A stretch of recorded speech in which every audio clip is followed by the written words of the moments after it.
Welcome to the Perry Chronicles with Hollywood Jim Gray and me, the Reverend Bob Levy. It is Tuesday night, 9 p.m. It's a late start. I tried to take a nap today because, 9 o'clock gets to me sometimes. I'm like, it just starts, but I don't know. I feel pretty good, even though I just jumped in the shower real quick. And I was like, I feel pretty good. How you feeling, Jim? Hey, this is early for me, so I'm ready to rock and roll, man. I know that you're usually fucking asleep long by now, but I appreciate you staying up late for me. No. I usually stay up late, but I'm usually in a coma, so it's pretty good. So There you go. it'll be good. This is going to be fun looking at Hell the mind of Perry Caramello or whatever you want to call him. He's on his vacation now. We have a breaking story we'll tell in a little while. We have a special guest coming in. It's pretty funny. You know him. He's always going to do something on his oh my, vacation, and something always goes wrong. the So, guy can fuck up a wet dream, that's for sure. oh yeah, he does that every night, about 7 times a night. So That's what the magazines are for, to soak up all of his fucking cum. he is a nasty man. He is a nasty man, but he is the most incredible man that I've ever seen. I've seen many shows, and nothing has got me hooked on this one at all. Like this, nothing. Very It just one don't of do it. a kind, that's for sure. Oh, there's nothing like it. There's nothing like it. Let's see what we got. We got the bone loads right away with $4.99. Thank you. Please make this a full time show. I Yeah, hope. we're gonna do it every 6 months. Now we'll see. We'll see how it is. I think it's gonna be a lot of fun because like we're gonna be watching stuff. So I cut up a bunch of stuff that I've never seen before. So Yeah, I'm excited about that. I like that we're starting from the very beginning too. I think that's the best way to do PCL is just Yeah. start from No, the yeah, I think it'll be great. I think it'll be great. Bob, I just wanted to say Mhm, that I promise to you that I mhm. will never quit on payday. I will always wait at least 2 or 3 days. Okay, well, that's good. That's smart that you're gonna do that. Johnny Demonic, $2. Thank you, Jim. Turn the microphone around. Thanks, boss. No worries. Oh, it's right here. Microwave. Oh, microwave. I thought you Yeah, see. I can't read. I can't. I just see what I see in my mind. It's pretty insane I and know stupid. spinning that wave saves lives too, so I wish I could. No, I know, yeah, but I look, microwaves suck now. And now that I got an air fryer, I'm like, Oh uh, God. I'm better than Chef Ramsay now. Telling you, the air fryer will change your life, and it's one thing that Perry is very resistant about getting too. He doesn't want an air fryer. There's no need. I got a toaster oven that I never use. I got an oven that I don't know how to use, and then of course there's the microwave that I also never use. Yes, yes. He is a mess, but he's a mess that we love and we enjoy. Testicle tag at $2. Hi, Jim. Hi, Boob. How you doing, Angel? It's good to see you on this beautiful, beautiful night. Even though it's stormy here, it's out of control here. If I Always, might. always rains a little bit here in Florida, but it's pretty decent here now. Yeah. All right. So like you're going to take over with that, and you see, we're gonna be doing the first OnlyFans. That was the first show that was put together with Tom and that, and it'll be funny to see. Like I know we're gonna see a smaller, thinner Perry back then, Not right as before. thin as you would expect, though. I mean, even though the man was suffering to, trying to make money, he had absolutely nothing coming in, and it was basically getting Uh, handouts from Tom. Still managed to have pretty good little gut on him even back then. well, handouts and hand jobs. The Yeah, Perry that's what it is. Carlamella story. That semen, it's got a lot of calories in it, especially when you're drinking it by the gallon at Denny's. He loves Denny's. Before we get into that, we're going to bring in Mr. Tom Brennan, and we have a breaking story on Perry, Oh which god, will be pretty fucking cool. He'll be here in a second, but it is a wonderful story because this could only happen to somebody that wants to go snowboard. He Yeah. wants to go body boarding, whatever that surfing and all that stuff, and everything just falls apart on him. You know, he brought. I guess he brought his flippers with him. Yeah. It's not good, right? When you body surfing, I don't think that helps. Yeah. I mean, I don't know. Did he have the wetsuit on too? I was just curious if maybe him and Juliet patched things up. You know. Yeah, I would say he definitely had that on. He probably had people like zippering up for him and that stuff. Ding Dong celebrates 5 months of membership at the Levy Hall. Super excited for the new show. Great job, Bob, Psych, and Jim. Thank you. Thank you. Yeah, Psych's been working his ass off and that stuff, and I think it's going to be a lot of fun. I think it's going to be just. I mean, I laugh so hard watching the show. Like sometimes I'm choking. Like I'm laughing so hard The problem that with PCL is that it like desensitizes you to other forms of comedy because there's so much crazy, funny fucking shit that happens, and it's like you see it all after a while. Mhm. I mean, we've been doing this almost 5 years, and all the stuff, the crazy stuff that Perry's been through. It's like how do you compare to that with another show? No, and that's why I still got to watch the rest of the chili cook-off. I watched probably like 4 hours of it, and that went on for like seven, I think. Yeah, that was a long one. And you know, Perry was a lump of fucking shit the whole fucking show. He's in the fucking kitchen for 45 minutes washing dishes. The dude doesn't clean his goddamn apartment when he's No. off stream, but now that he's on stream, he's deciding he wants to wash dishes for the whole fucking time. But the reason why I think he's a dead fish sometimes when there's people over is because he's watching everybody, every move that they make, and he doesn't concentrate because he's afraid they're going to take all of his Right, gold. right. Which they would. Which they would. But he's just his once somebody moves, his eyes go all over the place, and it's pretty funny just to watch it and just the reactions that he makes when like a Johnny super Payton chat number comes 8 has up. become a member. Jim, I have $20 cash in hand. I can meet you at the courthouse to sign the Corolla tied over to me. This is a great offer. I will throw in a Sprite can. Oh my god. Well, if you're gonna throw the Sprite can kicker in there, how can I say no? Yeah, there's another Sprite out there that has some. It's a horrible thing. She got it the other day. He would hate it. I forget what it is, but it's some kind of flavored Sprite or something, Oh and it was horrendous. So yeah. that They do try all kinds of different flavors, and I don't think Perry he'll like any of them. no, he won't like any of it. He won't like any of it. Mikey, $2. Thank you. 2 words guaranteed to infuriate Perry. Jim said exactly. Jim said took over. That I'm was just, that. just looking out for him is all I'm doing, and he doesn't. You know, he can't take care of himself. Somebody needs to watch out for him. No, that drives him fucking crazy. Or Tony, anything with Tony, like that brought up his hate that he wanted to kill him. The fat pig, $2. Thank you, Jim, baby. Finally, some talent here. Boom, roasted. What? You fat fucking pig. TFP's man. He's a good man. Sheila's the worst hairdresser I've ever had. She might as well have a fucking blindfold on while she does my hair because it looks like fucking shit. She is never allowed in my fucking home again. Man, she is a crook. That woman is a crook. You know, Tom had mentioned this before on PCO, but back in the day, she only charged him like $60 for a haircut. You know? Yeah. And he used to tip her. Well, he got into dire straits there for a little while, and he couldn't tip her, so he was giving her like $60, but she wasn't getting. So then she started upcharging him once he got his stream rocking and rolling, and she never lowered that rate. So she charges him like $150, $300 sometimes if it's hair color and shit like that. And then look what she does. It's awful. It is awful, and the dye job, like she has the dye is on his forehead and that stuff, and those 2 strips that he had, it looked like a car just took off on his forehead. Cheeseburger has become a member.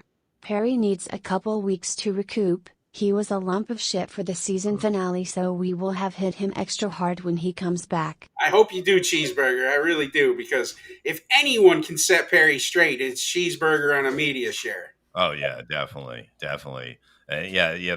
Perry is. I think he'll have a lot of energy by the end of the month. You know, if he's alive. If he's If it's alive by alive, yeah, exactly.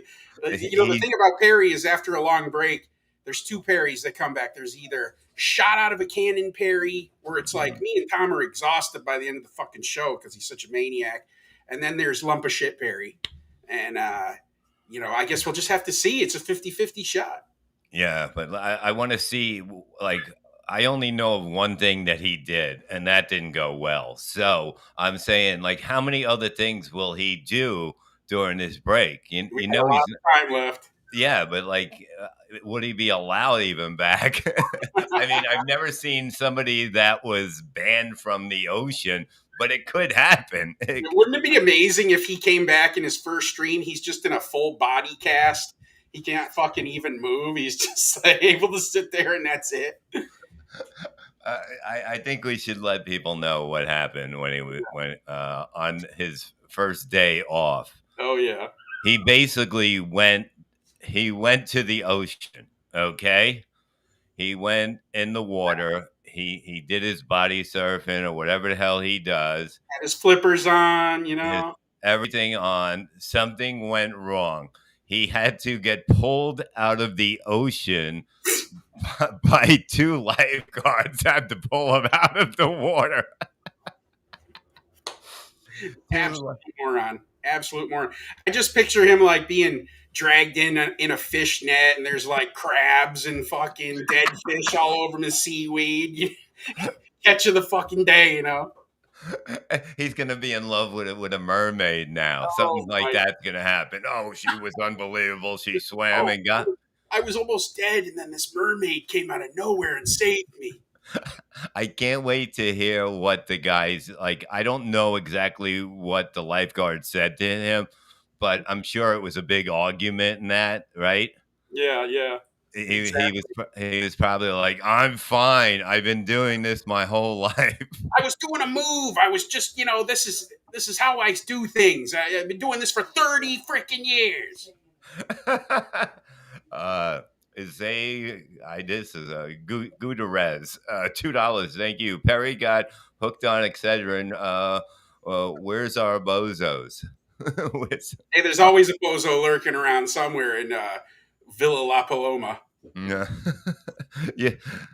I can't wait to hear him tell the story of what happened to him. T-Bone 199. Glad to see Jim holding down the fort at 102. Yes, it looks beautiful. I'm telling you, I don't know where he is, but I was hoping to see him here. We could all stream together, but I tell you, he must be in the hospital or something.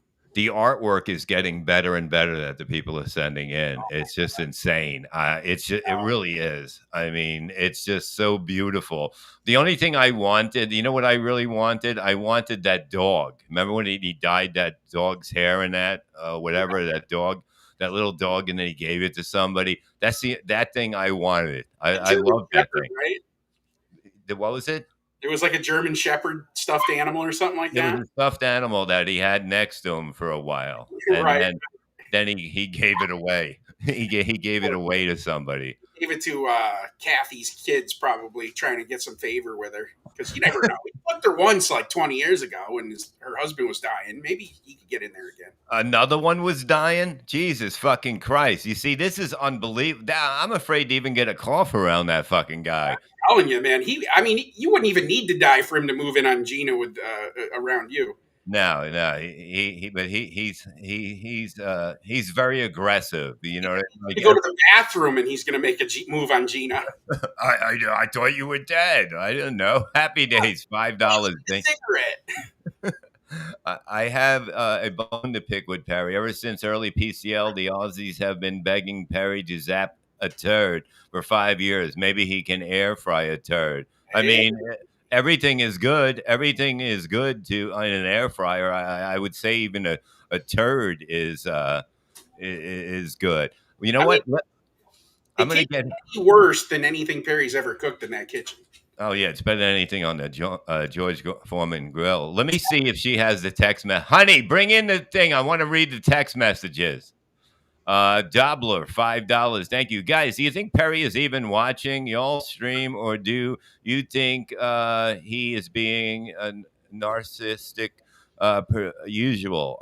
You never know with him. You never know. Let's see. Over there, it's probably dinner time, so I bet you he's on his way somewhere to pick up some healthy salads from a fast food joint. He doesn't eat salads. That you read that one. That's a lot of words there. Jesse Girl, $10. Thank you so much. Why was he so low energy for the epic end, like the chili cook-off? Thank you both for doing this. I was disappointed in him on 626. I know. By now, my expectations should be lower. Hashtag chili bore-off. I know. In my opinion, the rest of the crew was fantastic. All the dudes there was great. But Perry was definitely a lump of shit. I mean, it took a while to even get him pissed off. But I think it's because the people were there. He watches everything. He just gets confused. His eyes are on every movement that anybody makes. Maybe he felt out hunger. Well, if you compare that to the year before on 626 when the Wrecking Crew was there with their baseball bats and wanting to smash stuff up, he was definitely a lump of shit compared to that. Yeah. So what happened with Perry? What did he write to you? No, he didn't write me. He called me. Oh, he called you. What did he say? You're talking to that. Got to call Gina. Yeah. What did he say? Because he almost died. He said he got pulled out of the ocean by a lifeguard. He was had his flippers on, or fins, or whatever they're called, and he couldn't get up. He couldn't get up because you can't stand on those things.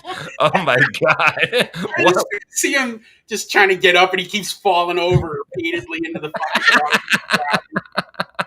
Which should a grown man be wearing? Too bad his pants didn't come off. That would have been even better. Oh yeah. Oh thank God. But it was a BF Live gay watch. Yeah. They pulled him out with their mouth on his dick.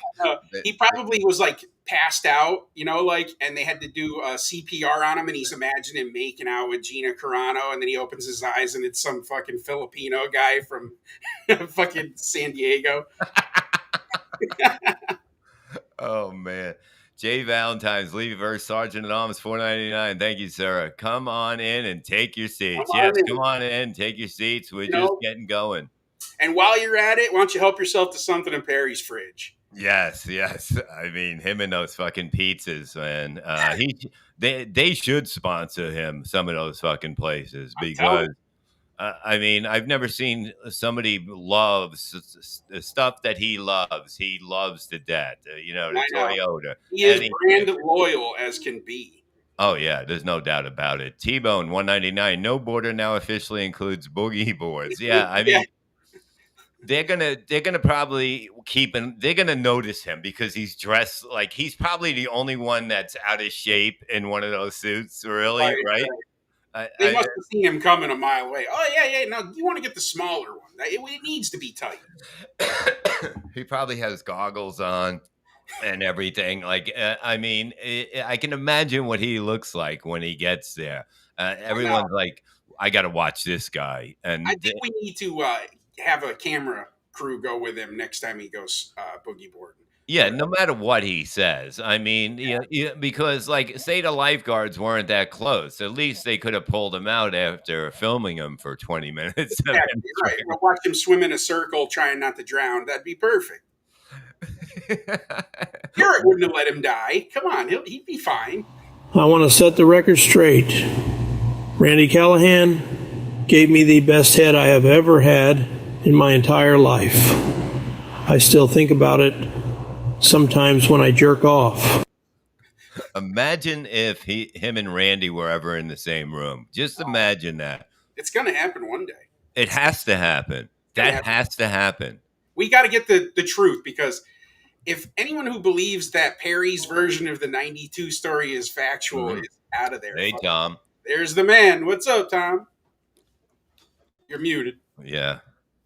No, I didn't expect to pop on. I thought I was coming on later. How's Gina doing, by the way? She's doing good. No, I was talking to Jim. How's Gina doing? Jesus. Oh, my Gina. Yeah, well, no matter how hot they are, no matter how rich they are, somebody out there is sick of their shit. And sometimes yeah. I mean, but you did just get a very loving gift, Jim. You should be a little more grateful. That's true. I do bite my tongue probably more than I normally would. And that guitar, it's I okay. got I got to say something. I've been listening, and by the way, great show so far. But Mhm. I got to defend my guy a little bit because a lot of people have been saying about the chili cook-off that Perry's a lump of shit, and I get it. He was, Yeah. but when Perry in a situation like that is constantly blowing up and being a raging maniac with multiple people in the apartment, it's Mhm. unsustainable. It's unsustainable. It can't happen. Maybe if I'm there or whatever, Yeah. but I get it. He, especially towards the end, when the yawning drives me crazy. Yeah, Uh, Especially when we've been up like all day, right. and Worked a full fucking job already.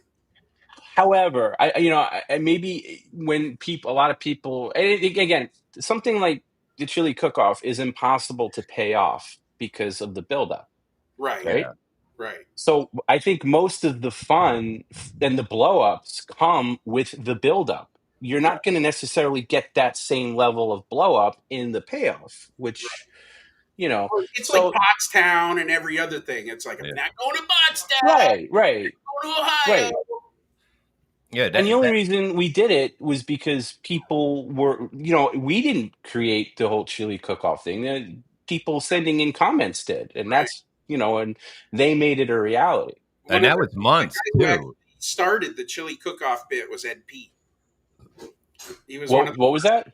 Ed P was one of the first ones to start. Oh, okay. Well, there you go. So, anyway, listen, I get how Perry is a lumpin', but I think there's two different segments of people that like watching Perry. I think some Yeah. people like it when he's just going crazy and blowing up and being a maniac, and that's fine. But for me personally, as the guy who has to manage everything, Yeah. I don't want that in that situation because if he's blowing up, then he's swinging punches at Tony, and maybe poor Dave gets hit or something. You know what I mean in the Not crosshairs. Dave. Not Dave. Oh, we can't Not Dave, I know. get celebrity So punched. for me personally, I enjoyed it because I think a lot of our crew got to shine. I think Yeah. Officer Lawrence was fantastic as Oh yeah. Yeah. always. Always. I mean, talk about one of PCL's clutch utility players. Officer Lawrence always delivers. I mean, Jim, you could speak about that. I mean, the guy just never misses. Never, never. Dude's fantastic. He gets the show big time, and he's Oh yeah. always willing to lend a helping hand. Yeah, Yeah, and by the way, not to spill any beans or anything like that, but like most of those like really amazing pieces of art come from Officer Lawrence. yeah. Oh wow. So even the no border one, that was his concept, and he gets it done and The drops it very off and first everything. painting we got came from him. Was the first one, It was Jesus and Perry. was that the first one or the blowjob bib? Oh, maybe it was that one of those two. Either one, I think, came from him. I think the blowjob bib came first, and then the Jesus one came because that was on New Year's Eve, if I remember correctly. Okay. But anyway, real quick, I just wanted to defend Perry. I get how people think that, and yes, he was lumpish, and that's what you're always going to get a different Perry across streams. He's never going to be. Although we had a good stretch where he was shot out of a cannon every goddamn time. But for me, I liked that he was a little more low key. Did I like the fact that he was doing dishes for 40 minutes? Not necessarily, but It drove me nuts. overall, I really enjoyed it, and Yeah, I that know was a lot of people did too. But so I was just that's my two You, cents you there. need a good mix. You need a good mix of just like because when he starts going into stories you never heard of before, or he'll change his story. You just let him go sometimes, and Right. it just keeps going, yeah. and you're There's like, definitely okay, stuff that we found out, like that naked hiking story. We never Right. heard that before, and he just volunteered that information, and then somebody afterwards, I think it was Testicle Tiger, was like, or it was Happy Days, one of the two, and they were like, "Are you guys going to follow up on that naked hiking story?" And I'm like, "What?" I had to go Right, back and because that went right by me. me Like too. I I was like, didn't "What?" pay attention to it, and then I think, and this is one of the things that Jim does, oh, is he'll tell me things like that, like live, like he'll like type to me, and I'll see it, and then I'll be like, oh, and I remember writing back like, what the hell, like because I'm watching the stream, but there's some things you have to tune out when you're managing other things, and that was one of the things that just went right by me, and then we circled back to it and got a great story. Well, you know what it is too is he gets that fucking droning tone when he starts going into the weeds real deep, and a lot of times I Yeah, tune him out because usually it's skateboarding same. or some shit. But then you'll Right, find something like that, and it's like, oh man, how did I miss that? right. Yeah, I'm guilty as well. Yeah. What do you think of him almost drowning? Well, I found that out just Yeah. today listening to you. I did not know this story. So he kept this for me. So I'm going to have to call him and God, see yeah, if he can give me more details. But by the way, so who wears fins when No. they're bodyboarding or body surfing or whatever? Aren't they detrimental to that? Yes. I feel like it would drag you down and everything. So Right. Like don't aren't fins only if you're like swimming in deep water? yeah, or I think. swimming in general, you know. I mean, I guess maybe he figures helps him with the kicking while he's Yeah, paddling. or scuba diving, you're in control more, but you're like looking down and that. So, Right. but I mean, like he couldn't get up. He was probably looking down the whole time. He had his face in the water. I hope he stood up and there's like a starfish stuck to his face. Well, as we all know, the Perry in Perry's mind and the Perry in reality are two vastly different things. Oh yeah. Oh, he'll downplay that like crazy. Oh, you know, that's what happens when you boogie board. You fall in and you can't get up sometimes. Everybody gets dragged under. There's It's nothing called he can't learning to It's called drown. it's called learning. Yeah. But I wonder how many. Maybe there was two of them that pulled him out. Because like, if he's not getting up and he's got those things on him, how are they gonna? How's one guy gonna try to stand him up? And he goes crazy early too. Like so, like maybe he goes and there's nobody on duty. Like just for food for thought. Like what if he went and it was super early and nobody was on duty? Does he just There, yeah. drown and we never hear from it? Whatever happened to Perry? He's just like carried out into the Pacific somewhere. He washes up on the shores of Japan in like a year. Right. Some longshore fisherman hooks him like a mark. Right.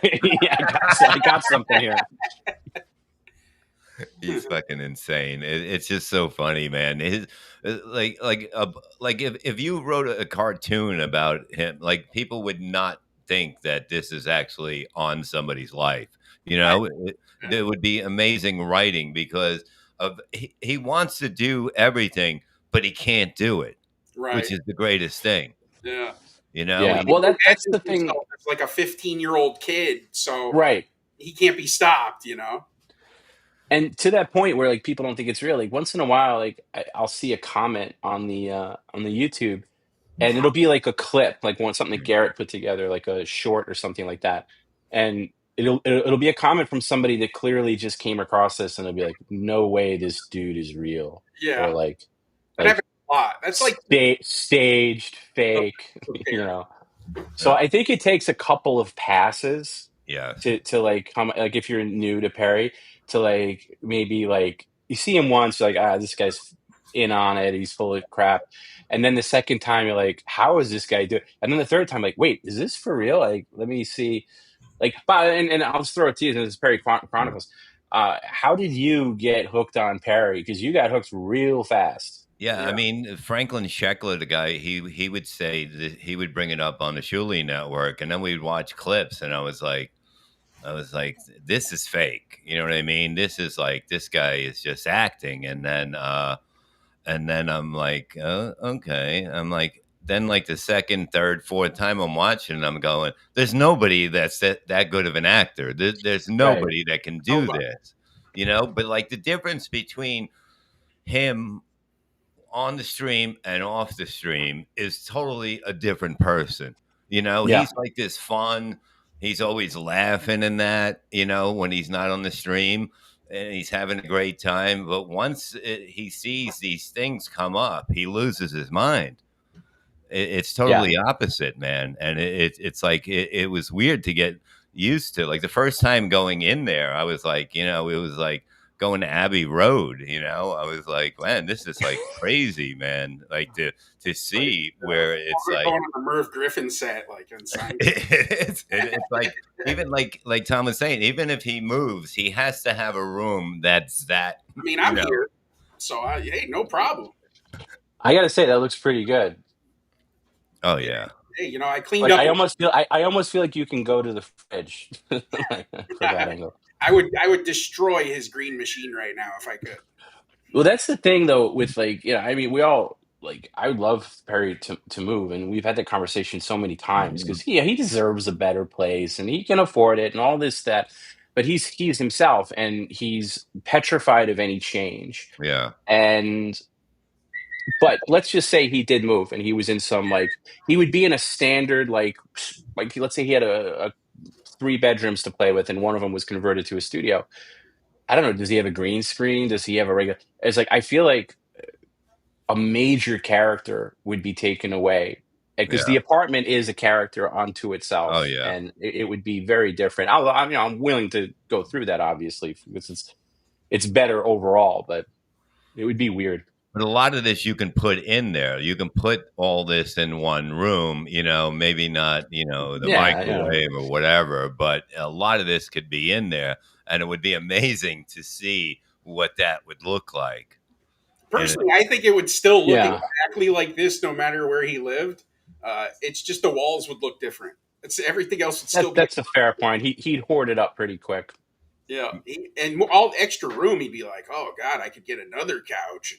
And spend What? He's the guy that needs 2 cars, so yeah, of course he would need 2 couches. he'd have to get the best couch he could possibly find too. He'd need another fridge. Yeah, Yeah, I mean, microwave. I've always said 2 microwaves, one for the show and one for him to not use.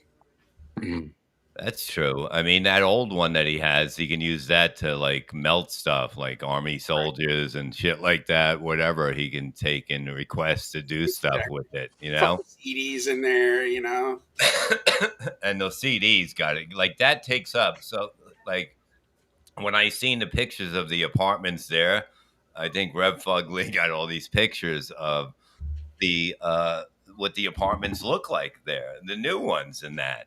And it's amazing what they look like. Like they look really good, and what he's done. Like if they can redo like they so much in his thing if he got out of it for like a month, they would. Even if he moved to a different apartment in the same building, which would Yeah. be horrible, but yeah, absolutely. Although I don't know, man, like they would have it's going to take a lot of turnover time to convert this apartment into somewhere livable for a actual human being. Yeah, they would rip the walls out. They would have to redo everything. Take Like, a wrecking ball to it. It'd be better to start from scratch. I kind of feel that way. Yeah, I kind of feel like it needs to be gutted. Definitely. There was a fan. He used to pretend to be Pablo, and he also worked in a industry where he handled repairs and renovations on apartments like that. And he sent me an itemized list of how much it would cost to get Oh, really? back up and running, and it was something like $30,000 to get it. Really? Yeah, to get it back the way it should be.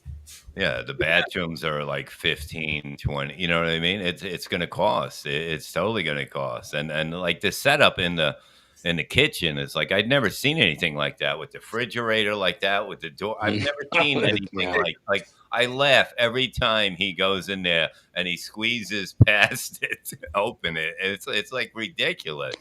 It's getting to be a real tight squeeze lately. Oh my god! And then when they finally got him to switch the fucking door around, he didn't like it because he couldn't open his M&M's drawer at the very bottom of the fucking. And fridge. it was just a half a drawer. The other drawer opened fine. It's great. And the other drawer only opened halfway, but it was fine. And I had to, because I remember, okay, so that happened in October when I was out there, and Victor, the cleaning man, who's now basically formerly an Amazon driver, the guy, incredible shift of careers. He fixed it, put it to the other side, and it opened fine. And Perry freaked out about it. But then by the time Perry freaked out about it, I was back in like Orange County, and I couldn't do it. I had to hire a guy to go over there to put it back. And what's funny about that is I should post it somewhere because I have it on the kitchen ring camera. The guy came in and he was like Russian or something. And I remember messaging him, what, there's like some handyman app. I can't remember the name of it. Anyway, I said, can you just say that you're Victor's cousin? And he didn't understand. I said, we had a previous handyman that Perry like Victor is again. So he comes in and he's like, "I Victor's cousin. He sent me." And he's like, "Oh, thank you, thank you." I just bought into the whole thing, and it was fantastic. And the guy, the guy said to Perry, I believe, and I hope I have this somewhere, where he's like, "Why you want it the other way? That's stupid." It's the way I like it. It was fantastic. It's so funny that he thinks that the people upstairs putting stuff through his sink, like like the garbage disposal, is like it goes through upstairs into his. And God. And you can't convince him otherwise either. That's the most ridiculous. Oh, this is one of the things I love about the PCL audience is I'll waste my breath spending 10 minutes trying to tell him that that's impossible, that it's not like drainage, like the disposal happens up there and it's disposed of. It doesn't rematerialize in your sink. And then he's like, "Okay, blah, blah." And then we'll go past 5 minutes later. There's like a comment, like a tip comment that sent in like, "Perry, this is apartment 102. Sorry, I'm responsible. I put some banana peels down the garbage disposal." And he's like, "See." Yeah. and I'm back here. I'm just like, all right, whatever. Anything but take actual blame for anything he's ever done. Even when we showed him the video of what's his name, Jose or whatever his name was, the maintenance guy that came in there, he's like, "Don't put banana peels down." Right? Yeah. What was that guy's name? Sorry, I won't. And then he denies that flat out. And he'll deny it, and he'll deny it right now. He just goes through this cycle where denial, and then if you have lightning proof, he'll be like, "Okay, fine," and then by the next day, he's back to denial again. He is a character. You want to watch a little of the first episode with us, Tom? I'd like nothing more. Can I put up a couple super chats real quick? Yeah, sure.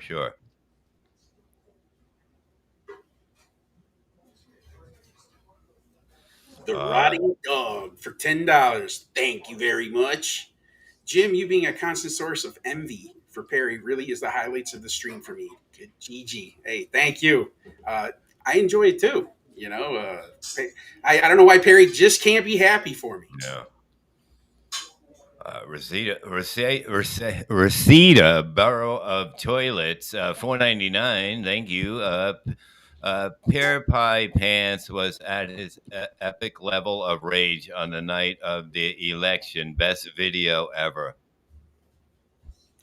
I agree. That night was one of those moments when you knew there was something there, especially when he fucking spilled that chili at the very end. I mean, I always said that if God existed, he's a Perry fan too, because that was one of those instances that just happened spontaneously. Yeah.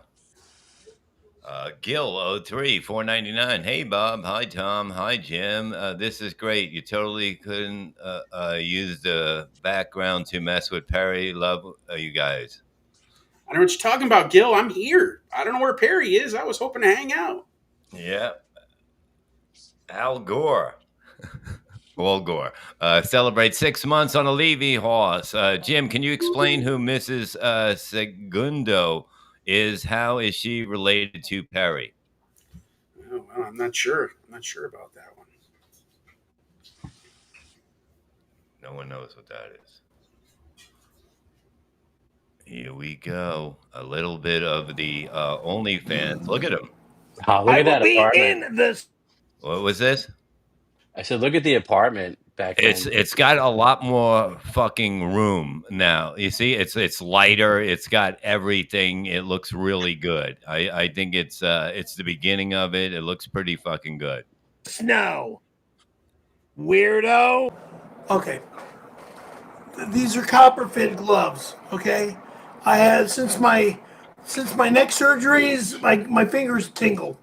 Okay? So I needed something to kill the tingling pain, and these gloves are perfect for it. He stopped wearing those gloves because we kept picking on him about it. Yeah, Is that I mean, if he wears the gloves, does he still shake the hand? Like, I it think might he still work. did. Yeah, I think he still did. So obviously, it's like everything else that he thinks it's by the one of those way, magic pills. he's supposed to be covering the election, isn't he? Showing a little bias by wearing that shirt. Exactly, and it looks like he has eyeliner on. He's got that black under He his had eye. bad. He had really bad black marks under his eyes. They kind of went away. That was in the very beginning. I stand by the belief that it was because he was kind of struggling back then. He didn't Uh-huh. have like regular money coming in, and I think he was like a little anemic or something. That was going to say anemic. Yeah, that's a good call, Jim. And then eventually it went away because he was eating filet of fish every day. Yeah, my fingers tingle because of the 3 neck surgeries that I've had. And as you can see, his coverage of The first Famous one, Weather Matters coverage. Yeah, it's Well, just a I'm rump. looking at his ear and I see the big earpiece. I do miss the earpiece days because I wasn't on these streams and I would just kind of be like the producer in his ear, kind of coaching him along.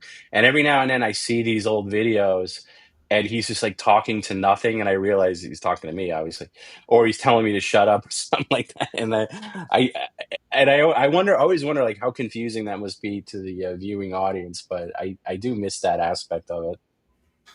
was in was on May 17th, 1982. Second one was December 1st, I believe it was, in 2011 or 2013. And then the third one was the end of May 26th or 28th. How long did he wear these gloves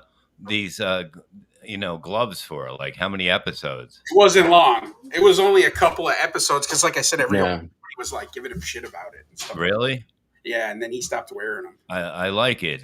I like the dice look. They appear once in a blue moon, like once in a rare while. He whips them out. Mm-hmm. By the way, I'd like to mention that earpiece, same one he has in that driver's license photo. The one where he's Oh, that's right. That ridiculous driver's license. Yeah. that big ass.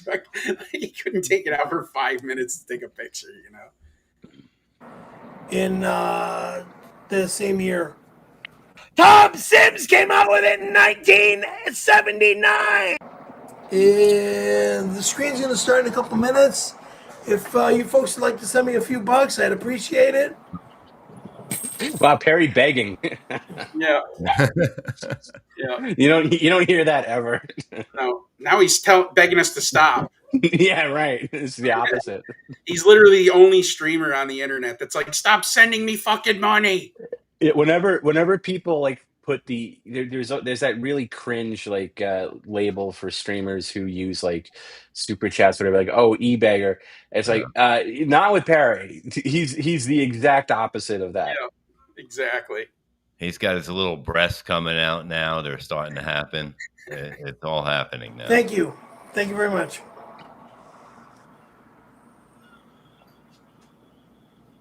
Steve, I could hear 705. I could hear myself in his earpiece watching this. Thank you.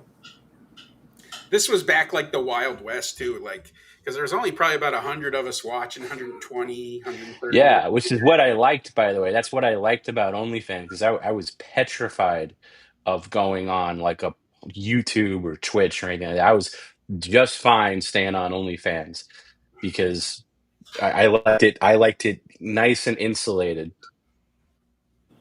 The problem with OnlyFans is that their fucking video section was horrible. We lost that one stream. The second stream is you know what? Every time I try to forget about that, I think about it because he was so crazy on that second stream, and he had an Italian dinner that he was sent, and he spilt it all over his keyboard, and he was freaking out about that. He got a soup, and then it spilled when he was getting up to do something, and it got all over his ear. And he's standing there, who's gonna pay for these? Yeah, so with OnlyFans, and again, this is before I knew anything about like OBS or like screen capturing, because what I should have been doing is screen capturing the broadcast version, because then you would get the comments on the screen and everything. But I didn't know anything about anything, so I was just running it through OnlyFans on his end. And then at the end, it says, I remember when you stopped it, it's like, oh, would you like to save this video? And you click yes, and then it gives you a download. And then on that one, it was like, there's a problem with the thing, and then, check back later. And then I thought, oh, it'll be there tomorrow. And then it was just never there.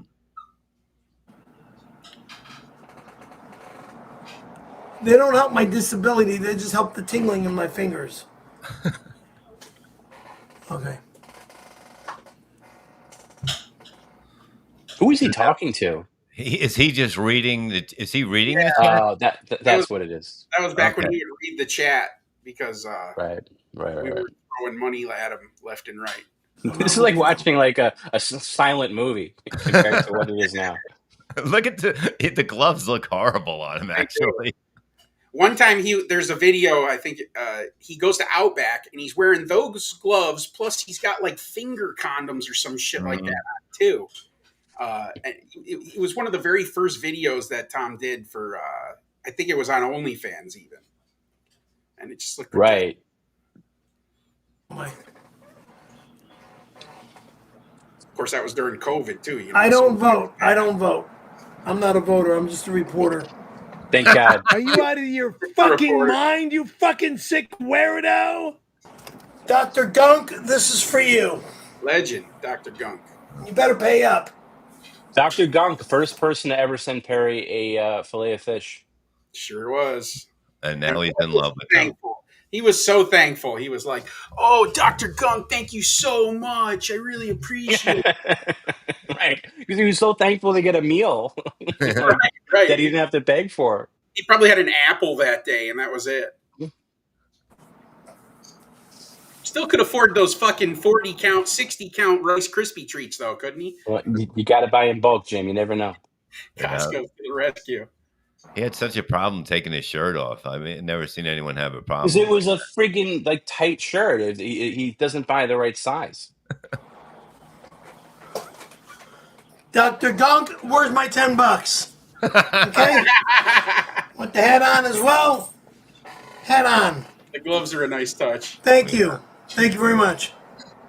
He's got okay, so Jim, it's you would know. So the little sound effect you hear in these at the change, that was an OnlyFans thing, right? When somebody would donate like $1 or something. Right. That's exactly what it was. Okay. And I don't think it showed up on screen either. It did live, but I don't think it did in the recording. No, that's the point. I think, again, one of my many, many regrets is, first regret is not starting it sooner. I should have been starting it in like March of 2020. Right. Second regret is not capturing the OnlyFans broadcast version. But live and learn. Yeah. You want my shirt off or you want the shirt back on?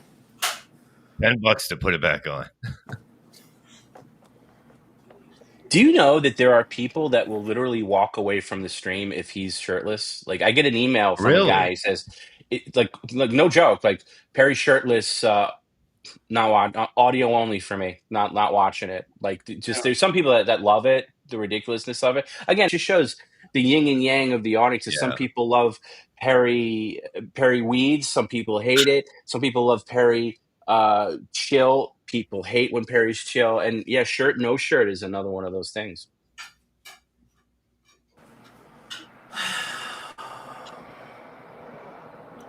One thing's for certain, everyone hates the Keep it off. Yes. Maggie. Yeah, I know Maggie. Hi, Maggie. How's everything with you, sweetie? Sweetie. He knew her from third grade. No, it's Maggie from third grade. I was on the phone with him yesterday because he was going to the movies and he got that A-list pass, right, to go see as many movies. I think you could see 3 a week or whatever, AMC. So I had to walk him through how to bring it up on the app when he goes to the theater. And I could hear on the phone, there was some woman and he was just sweeting her. He's like, "Sweetie, thank you. Can you help me with my phone?" And he's like, "Thank you, baby. Thank you, sweetie." And I was just cringing on the other end. I was hoping I wasn't on speakerphone. I was like, "Stop calling her sweetie." It's so annoying. He can't help it. All right, now in the state of Texas, Donald Trump's got 50.7%, Biden's 48%. So Trump is going to win the state of Texas, is my prediction. Breaking news there. Perry's calling it. Already. I'm officially going to start the stream, and I'm going to tell you why I don't vote. Wait, so is this on the air, Jim? Is this like right here when he says I'm going to officially start the stream? Is he? Yeah, Is he the whole show had already so started. this is like pre-show. Yeah, I mean, the show it was already going for like a good, I don't know, probably 45 minutes. Yeah, no. So this is the OnlyFans version of the car, right? Right. Basically. Basically. Okay, so I couldn't. Okay, because when he keeps saying we're going to start the show, I'm like, wait, aren't I watching the show? Yeah, I'm pretty sure we were all there watching it live, so I don't know why you keep saying I'm going to start the show, but yeah. The main reason why I don't vote is I'm a dedicated baptized Jehovah's Witness. We're not voters. We don't believe in the earthly governments. We believe in Jehovah God's governments. How long was he in this for? Like, well, okay, hold on. There's a large chunk of his life where he wasn't that into it. And then around the time where his mom was getting sick, like mid 2000s, all of a sudden he got back into it again. And because when he was doing Windy City, because if he was doing Windy City Heat while in that, like you would be hearing Jehovah's Witness shit left and right in that movie. You didn't. Because he wasn't, there was a large chunk of time, like I think most of the 90s until the mid 2000s where he wasn't into it at all. Now, this was interesting period because this is like November 2020. By February 2021, he's out. So there was a very small window of when he was a, quote, dedicated witness and doing PCL. Obviously, the both couldn't exist at the same time. So guess which one had to go? They wanted him to stop doing the show altogether because it was immoral. But then, of course, you know, they didn't have any plans for him after that. They were like, you're on your own after that. We just don't want you to do it. But how did he get into it? Was it a woman that got him? No, his mom. Yeah, his mother really? was a witness. That's why her and Sonny or Cookie broke up, was because she became big time into the witnesses, and he was like, I'm Christian. I don't want nothing to do with that. Wow. Right. One of the few times where you got to say Cookie had it right. The earthly man-made governments are not going to organize this planet very soon. It's going to be Jehovah's organization that will run the earth. So there's no more man power trying to control the earth when man can't even control themselves. God, how could he recite all this bullshit, but he can't even remember a movie that he saw yesterday? That's true. Also, coming from a guy who has zero capability of controlling himself. Yeah, I know. Right. I'm going back, you know.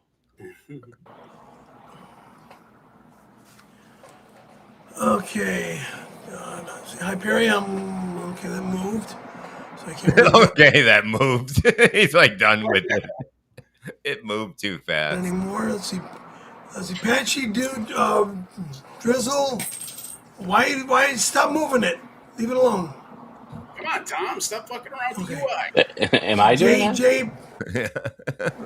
J.E. Hoover, hour of address secrecy. Are you still cultivating mass? What? Burp. Yeah, the burps aren't that bad back then. I was gonna say that was a very subdued belch. Yeah. We don't get those anymore. No, this is like now it's like ridiculous of how like it's almost burping out like a whole sentence the whole fucking time. It's ridiculous. Yeah, I put on a few pounds. Not a couple, a few. So I've been teeter-tottering with my body weight.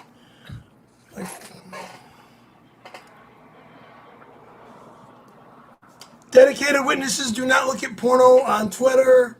Oh God. Is that right? Oh, This fucking guy. So porn was against his religion, right? So maybe that's why he got out of it, so he can fucking watch it all the time. My God. It was Well, definitely a selling factor. you used to be able to look at the likes on Twitter, and trust me, he was looking at all kinds of porn during fucking Oh the. my God. There was one. So that's right. So yeah, like you could see like on Twitter, it would come up in your feed what people who you follow, what they liked. And Mhm. Perry, of course, because he had so many friends in the porn industry, friends, Yeah. he would. There was one girl who,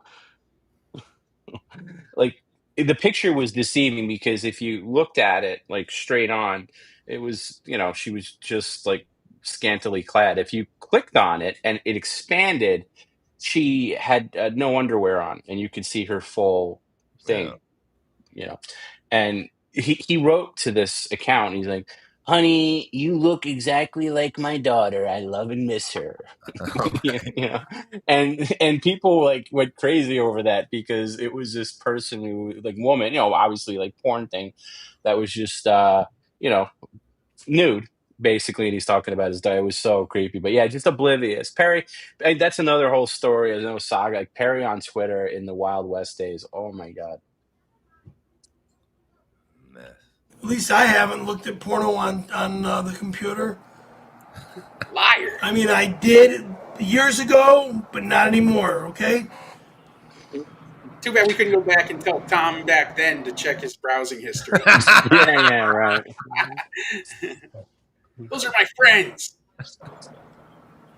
Steve 705, why do you take the Lord's name in vain on Cameo so much? I haven't been talking negatively about Jehovah God or swearing on Cameo. I mean, not that I can remember, at least. I mean, I try not. If you can't remember, he didn't do it then. That's right. What, That's that's what he thinks. the crest for the How pair. how new was Cameo at this point? Like 5 months? Like at Perry on Cameo specifically? Yeah, it was a good, probably 5-6 months around there, and people were really cranking them out for a while because that's the only way you could get any interaction with Perry at that point. Yeah. That Tom, are you sorry, Red Fug Lee 199, thank you. Tom, are you the voice of Randy on Super Tips? No, Randy is the voice of Randy on Super Tips. No, Wow. my Randy's okay, but it's not that good. No, it's actually I don't Randy. think anything could be that. Nobody can do it that good. But that just reminded me, because of Perry being on Cameo, and Perry went on Cameo again. It was kind of like a desperation thing. It was like, how do you get some? What really pushed for Perry on Cameo was Jimmy Kimmel. Oh, Like, really? because Jimmy Kimmel was the one that sent out a group email to, like, it was a bunch of people. I was CC'd on it. It was like, why isn't Perry on Cameo? Because this was COVID again. This is like the height of COVID lockdown, and it's like, I'm sure people would like. And the people that Perry, one person in particular that Perry worked with, was very against Perry doing anything without his direct involvement. I'll just put it that way. That's a very succinct way of putting it. But anyway, now that Jimmy said it, it made it, well, this has to happen now. So it quickly came together. And yeah, I think the first weekend he was on, he had 100 cameos to fulfill. Oh, wow. It was insane. And it was like, bang. And then, Crowd, and that was a way that was the first time where people that were fans of Perry could get a direct interaction with him without having to, really do much other than, buy a cameo. and that was during a time when Big Three was kind of like on break too. There wasn't a whole lot going on with it. I mean, Well, what happened was the Big Three wasn't necessarily on break. I mean, we pushed it to go once a month, but then the pandemic really screwed it up because there were all these things that were in place at the time, and now they were just doing Zoom calls like once a month, and it wasn't quite the same when you're not in the same room with some people. right. And anyway, then Cameo came, and then I think that's what kind of put the seed in for, oh wow, people want to pay to get Perry's interaction. And then Perry came up with OnlyFans kind of on his own. he came to me, and I believe this was on a phone call or something like that, where he was like, I'm interested in this OnlyFans. It's only for fans. Only because, again, it's always funny when Perry has no concept of a thing that Yeah. everybody else knows what it is, but Perry has a very different take on it. And this was OnlyFans. Perry didn't know that it was like, mainly an adult site.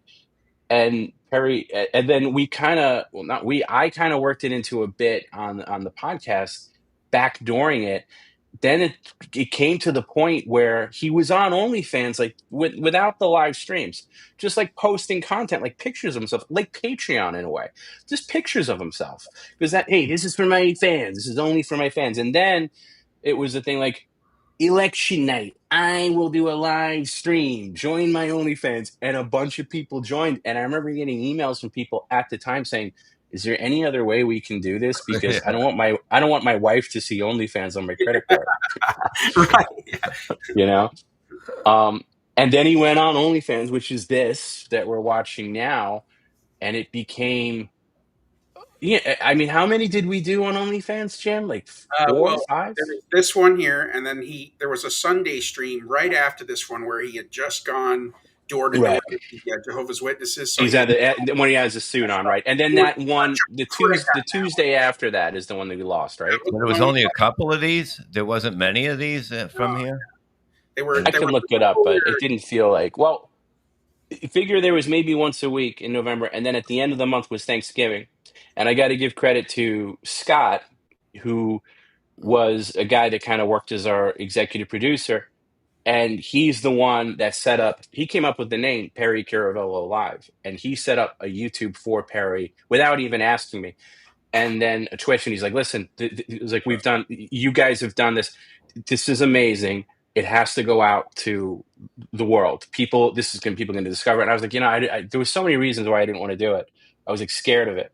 It was a nice little insulated bubble to have it on OnlyFans. And I also didn't want to piss off anybody else that would see it in a different light. Of course, that was going to happen anyway. But anyway, we eventually did go on Twitch on Thanksgiving. And remember, Thanksgiving 2020 was still pandemic-y. Because remember, I mean, especially in New York, on the East Coast, like the governor was saying, don't travel anywhere. A lot of people were home for Thanksgiving. Yeah. So that became a big stream. And I believe that was, Jim, that was your first, because I think Scott poached you to be a moderator at the time. And that's when I feel when PCL started. Yeah. Right. Yeah, because that's when I feel like we sorry, Jim. That's when I feel like we had a support system when it wasn't just Perry and I, or Perry winging it, in the wind. That's when I felt like, okay, it's possible to have a support system here. Yeah, when I first started out, like even on this stream, I was just a fan. So, and I didn't get picked up until the Twitch show, and then after that, I've been there ever since. So. How long was it on Twitch before it went on YouTube? Did you go right away with YouTube too, or did you wait for a while? It was a while. We were on Twitch exclusively for a little bit, and then we kind of switched. We did YouTube and Twitch, and then we got on this kick where we were going to get partnership on Twitch. So we gave up on YouTube because back then there was rules where you had to be only on Twitch to get partner, and they kept dicking us around, Yeah, that's right. So it was Twitch for a while, and then we went on YouTube and Twitch, and then, I think I had tunnel vision for the partnership, and other people did too. But and then Twitch kept fucking us with different things. Like they'd suspend us for like no reason for like a stupid video clip or something. And then it was like, well, what are we doing? Let's just stream on both. And then that's kind of where it ended up being. I do regret that because what would happen is it would be live on Twitch and then you'd post it after to YouTube.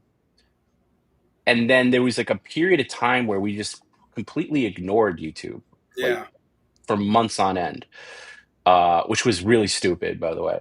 But anyway, so that's the way. That is the way it went. Yeah, and there was no schedule in the early days either. It was just like once in a while, and there were like official streams and unofficial streams, and and then we worked into a schedule somehow. Yeah. That's what I'm trying to do. We do like a couple test streams streams in between, and then there'd be like one big show a month there for a little bit, and then after a while, Right. an actual schedule. Was he easy to deal with back then? Was it like is he easier now to deal with, or was he easier at the beginning when you first? Oh, he was so much easier at the beginning because he was hungry for it, and he saw the immediate effects of it. Because you got to, maybe a lot of people don't know, but Perry was like beyond broke at this point. Beyond broke. I mean, he owed like months and months of back rent because he had no source of revenue, and there was no end in sight. So, and being on Cameo gave him a little bit of a boost. But this was like, yeah, he liked doing it, and also, but Perry is not. This is why he's genuine in that he's not an artificial thing where people say now, like, oh, he's ungrateful, or oh, he's like, what's the word? What do people use for him now, Jim? Like he's not ungrateful, but like spoiled, maybe. And it's not even that. It's just that he's incapable of going back to that person that he was. Like he can't see it the way other people see it. But back then, like I remember very clearly, it was February 2021 was the first month that he paid rent on his own. That wasn't like begging me or something like that. And that was a big deal. And that's also the same month, I believe, where he left the Witnesses because he saw he was getting like validation and for what he was doing here. So he was hungry. He was more hungry then, literally and metaphorically hungry. And so he was easier in some ways, though. He was harder to deal with because the stream was different. I wasn't on the microphone. I don't know when that started, by the way. I don't necessarily know when that started, but it was just him on the camera and then me kind of directing the stream in his earpiece and running it off his shitty computer. I mean, this is his old webcam. It even looks all like washed out and stuff. So, but yeah, that's the long answer is he was easier then. Well, and to have him like reading the chats like as it's coming up, like, and then if they move, he'll just move on to something else if he can't get to it. Well, I mean, but he didn't know anything about this. He didn't know what streaming was or anything. He grew into the role. His reading is atrocious here, by the way. We comment on how bad his reading is now. He's gotten better. This is really bad on this.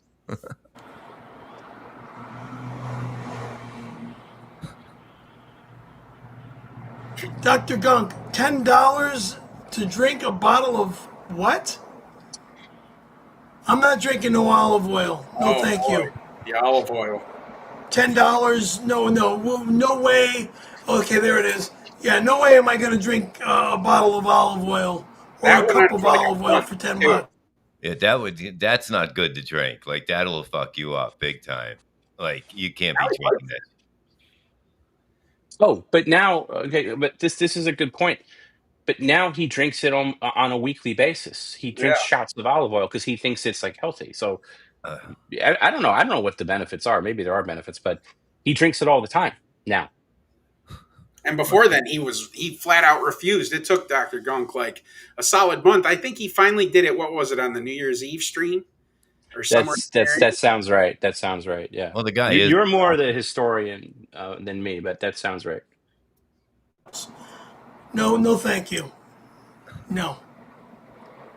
I did what?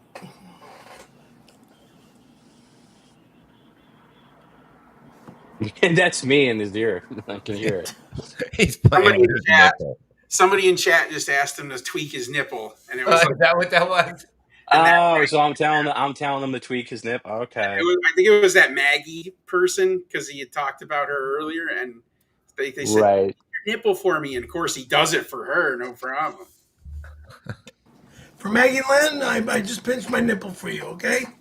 It's a little dorky, but Don't give it away for free, Perry. Yeah. Okay, Dr. Gunk, $20 for a cup of olive oil? No, I'm not drinking a cup of olive oil. It's not going to happen. Wait, Jim, is this the birth of offers on PCL? Yeah, definitely. Like what we're watching right here? Yeah, definitely, because Gunk was the first one to get him to do anything, really. So this is what we're watching right here is how offers started. Basically, yeah. And they kind of rolled in pretty quick after that. Score. Yeah. I drink a cup of olive oil, I'll be on the shitter immediately. He is anyway, so why not just do it? I mean, he spends all his time on the shitter. I went through it with castor oil, so it's a...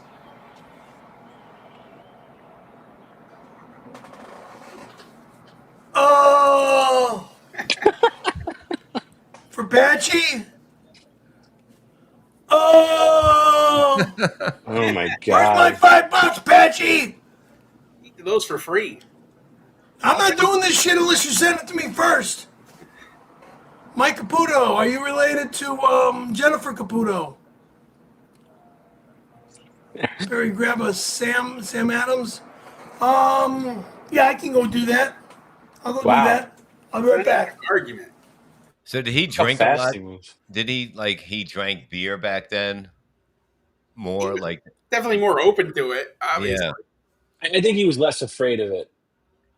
He wasn't gonna drink to get drunk, but yeah, I mean, it wasn't. Yeah, and now he's got.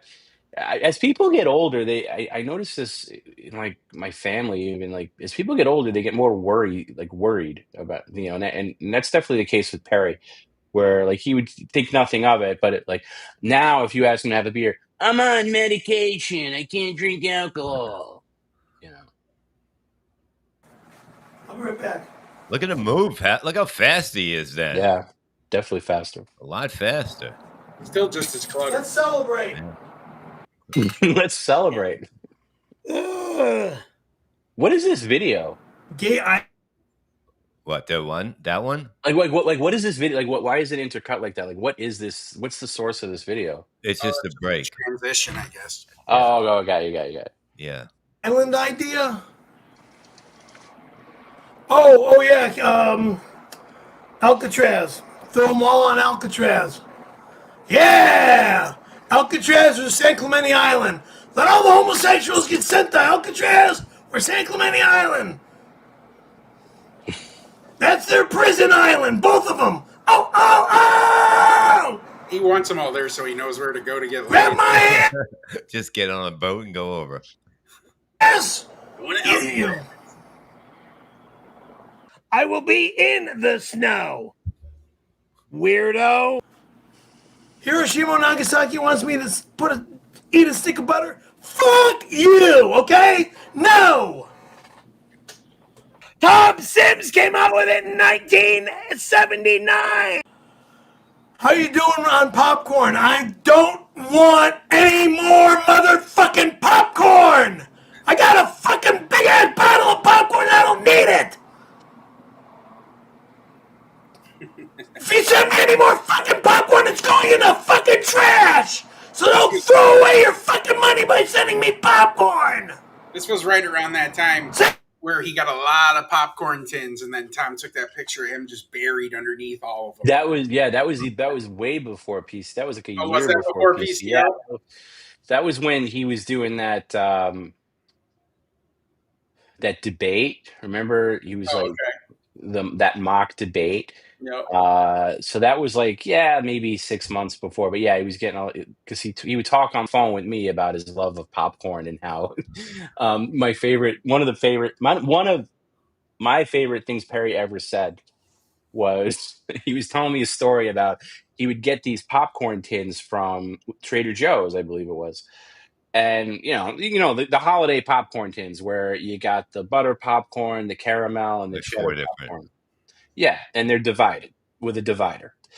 And he's telling me about it on a phone, and I think we played this on the air at some point, and that's why people sent him popcorn. But he's like, one time I stupidly removed the popcorn divider, and all of the popcorn mixed together. And then he took a beat and he goes, "It was the worst mistake I ever made in my life." Mind you, 1992 happened, and right. And then he talked about how upset he was about it. The next day, he goes running out to the trash to find the divider Oh to put no. it back in. But of course, the trash was already picked up, and he was devastated. And then he tried to get another one. We tried to make his own because it just never went back. And I always love it. Once in a blue moon, like somebody will ask him about that on the air, and he'll still to this day go like, "Ladies and gentlemen, do not ever remove the divider in a popcorn tin. It is there for a reason. Now he's an Don't be an idiot like I was." expert. So I love it. Yeah, but yeah. Fucking money and I'll take the money. I don't need fucking popcorn. Assholes. God, that microphone was harsh back then. Yeah. Yeah, when he'd really scream, it would peak out too, like crazy. Yeah. Skateboard Fanatic 102. Perry wants candy corn, not popcorn. I don't even want that shit! Candy corn's fucking poison! I don't eat that fucking garbage! You fucking asshole! There's so many things that are poison to him. It's amazing. There's got to be like 15 things that'll kill him if he has it. Whatever he doesn't like. Mm-hmm.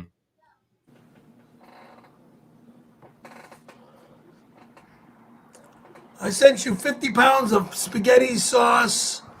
Did you ever receive it? Yes, I did receive the box, Thankful. and I thank you very, very much for sending me all that. Yeah, what I need is people to be sending me real food. I mean, I'm now I haven't cooked. I've used one can, making a pot of spaghetti last week's. Are you out of your fucking mind, you fucking sick weirdo? Steve 705. That's something you never see anymore. Perry being grateful to get. I don't need it. I have enough. I have a full fridge. Sent me $5, and you want me to do a Dexter Coleman impression about the election? Let's see here. Okay, yeah. Say, boy. Who the hell was Dexter Coleman? I was his black friend from high school. Is it really? Yeah, it was one of his characters that he did. Say, Perry, how you doing there, boy? See here. I said Trump is going to win this here, boy. I say. This is like Amos and Andy. Say, man. Say, Trump's going to win this here, sucker. Who? Now remember, I mean, he may be losing a few states, New Mexico or New Jersey, but Trump is going to win this totally. Out the door, it's going to turn all red sooner or later.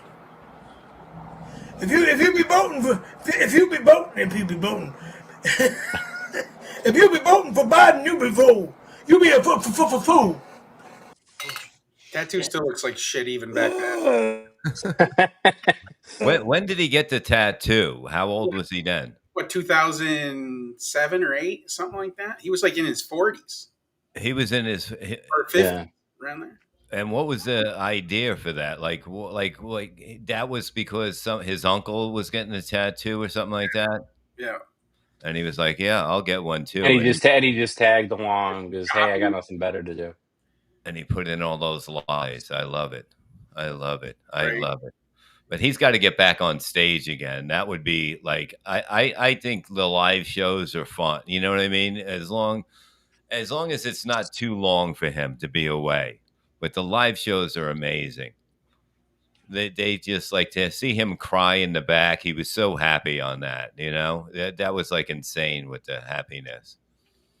I put that one up. I missed it. There you go. All right, Rev Fugly, $4.99. Hey, I'm sorry about banging Gina C.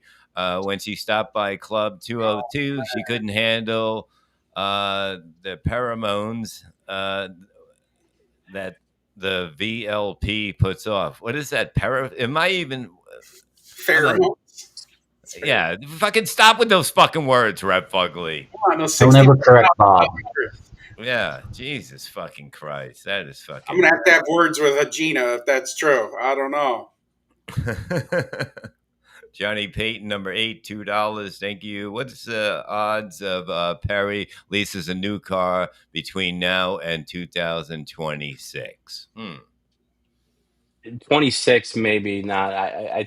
It's got to happen though. I mean, I think the next big expense on the car. I mean, you have to think logic is going to seep in at some point and be like, something has to happen to like the Transmission. star. Yeah, exactly. Something really expensive for him to wake up. It But will. yeah, It's gotta happen because of there's no way that can last much longer. There's no fucking way. It can't. Matt C, 199. Perry needs car parts. I've been stockpiling. Yes. He's definitely gonna need it. Perfect. Yeah. Hey, he still hasn't picked up that vehicle that you set up for him, Matt C. He's still got that key. That's right. T-Bone, 199. Get Perry a new apartment in the same building. Yeah, that's what you were saying. That would be would he be okay? No, he wouldn't be okay with that. No, he won't even be okay for them to change the carpet, which he's owed, by the way. Yeah. Because it would require them moving out his furniture out to like the common area temporarily, and he doesn't want anybody touching his stuff. So yeah, and how he's got Sir Jim, first I'd like to congratulate you on your knighthood. Secondly, can I have a 7-Up? Also, make sure my beloved nephew, Wavy G, gets a copy of our key so he can stay here whenever. Wait, he even gets car key. He's top tier. is that supposed to be Perry? Yeah, that's low Perry. Wow. It's like Perry on Ambien. Rev Fugly, $9.99. Thank you. All joking aside, the burping has become so often and so grotesque. I can't fucking read tonight, Jim. Grotesque. Yeah. That said, I thought he was shocking good for the cookoff. He let people plan, play, ring toss with the trophy. I know. I was surprised about that one too. I was amazed too. Well, the original plan, we wanted the trophy like front and center, but I went easy on him a little because I just didn't want to push his buttons relentlessly all night because I didn't want him to go psycho within the first couple hours and then we can't finish the stream. But I was surprised that he did that at all. Gil 03, 199. Just set up 102 in Florida. He won't know. Yeah, just like cut the whole apartment out and put it on the back of a trailer and drive it up the way. He steps outside and there's gators out there. Dio Brennan Productions, $4.99. Hi, Jim. You rocked that apartment like a champ.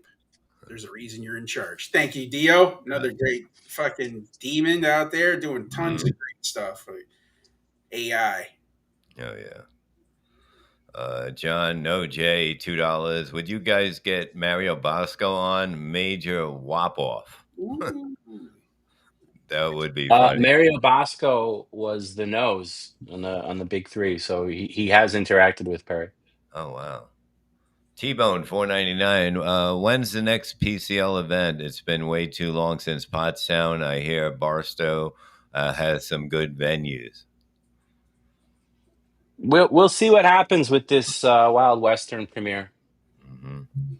Rev Fugly, $4.99. Thank you. My favorite was when you showed him a picture of a remodeled apartment and he just couldn't handle it. For the fans, the picture I use are real, not AI. Yes, they are. It's amazing how beautiful those like.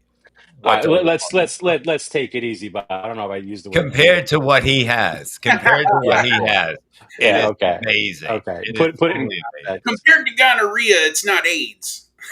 Right. Script XX 199. Jim is such a hunk. Yummers. Damn you, Gina. I agree. Thank you.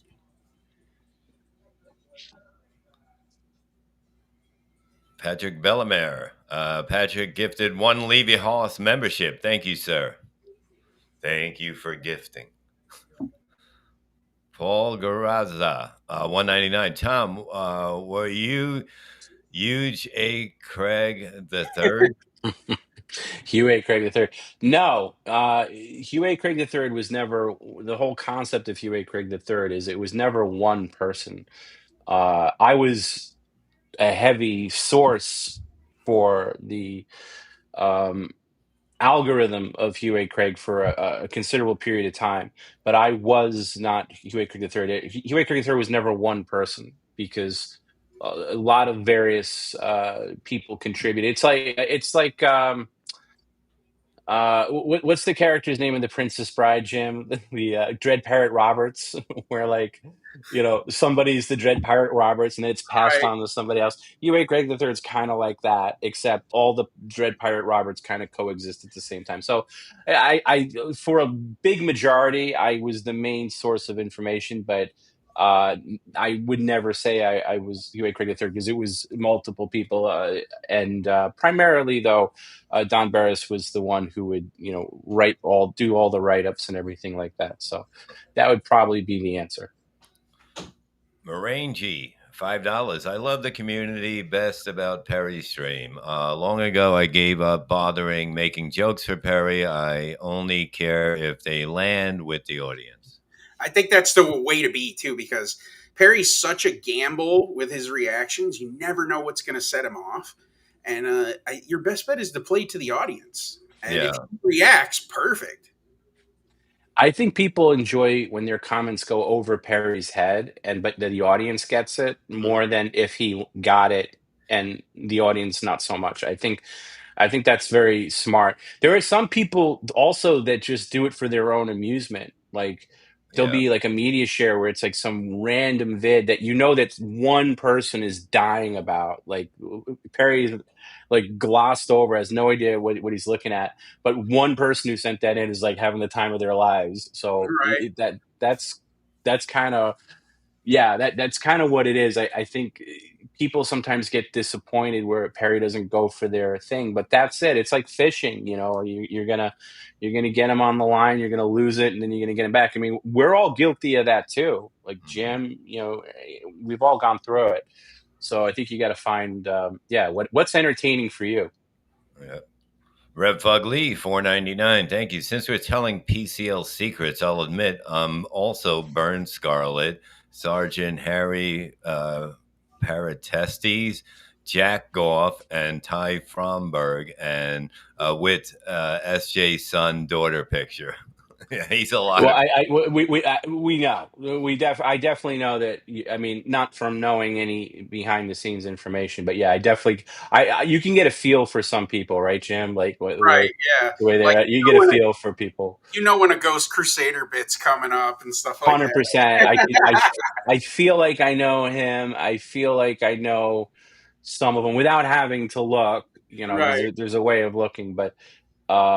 Yeah, you could get, and then sometimes you're surprised. There was this one person that comes in every now and again, and it's funny. Like when we first started, like there would be a lot of Amy Liberante comments, which is Perry's sister-in-law, and she became a character over the TTS system.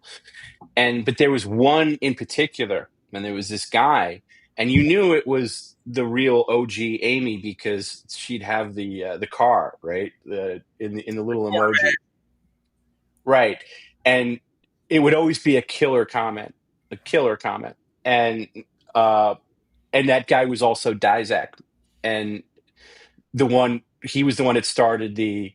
Hey Perry, I think we have got a good case here. Why don't you go down to Dairy Queen and get me a dilly bar and some, Choco Bites? Listen to this guy, always with the, and then other people, and I think this is the highest compliment. Some people get offended when other people pick up on your bit, like, oh, I'm just going to be Dan Dizek now too.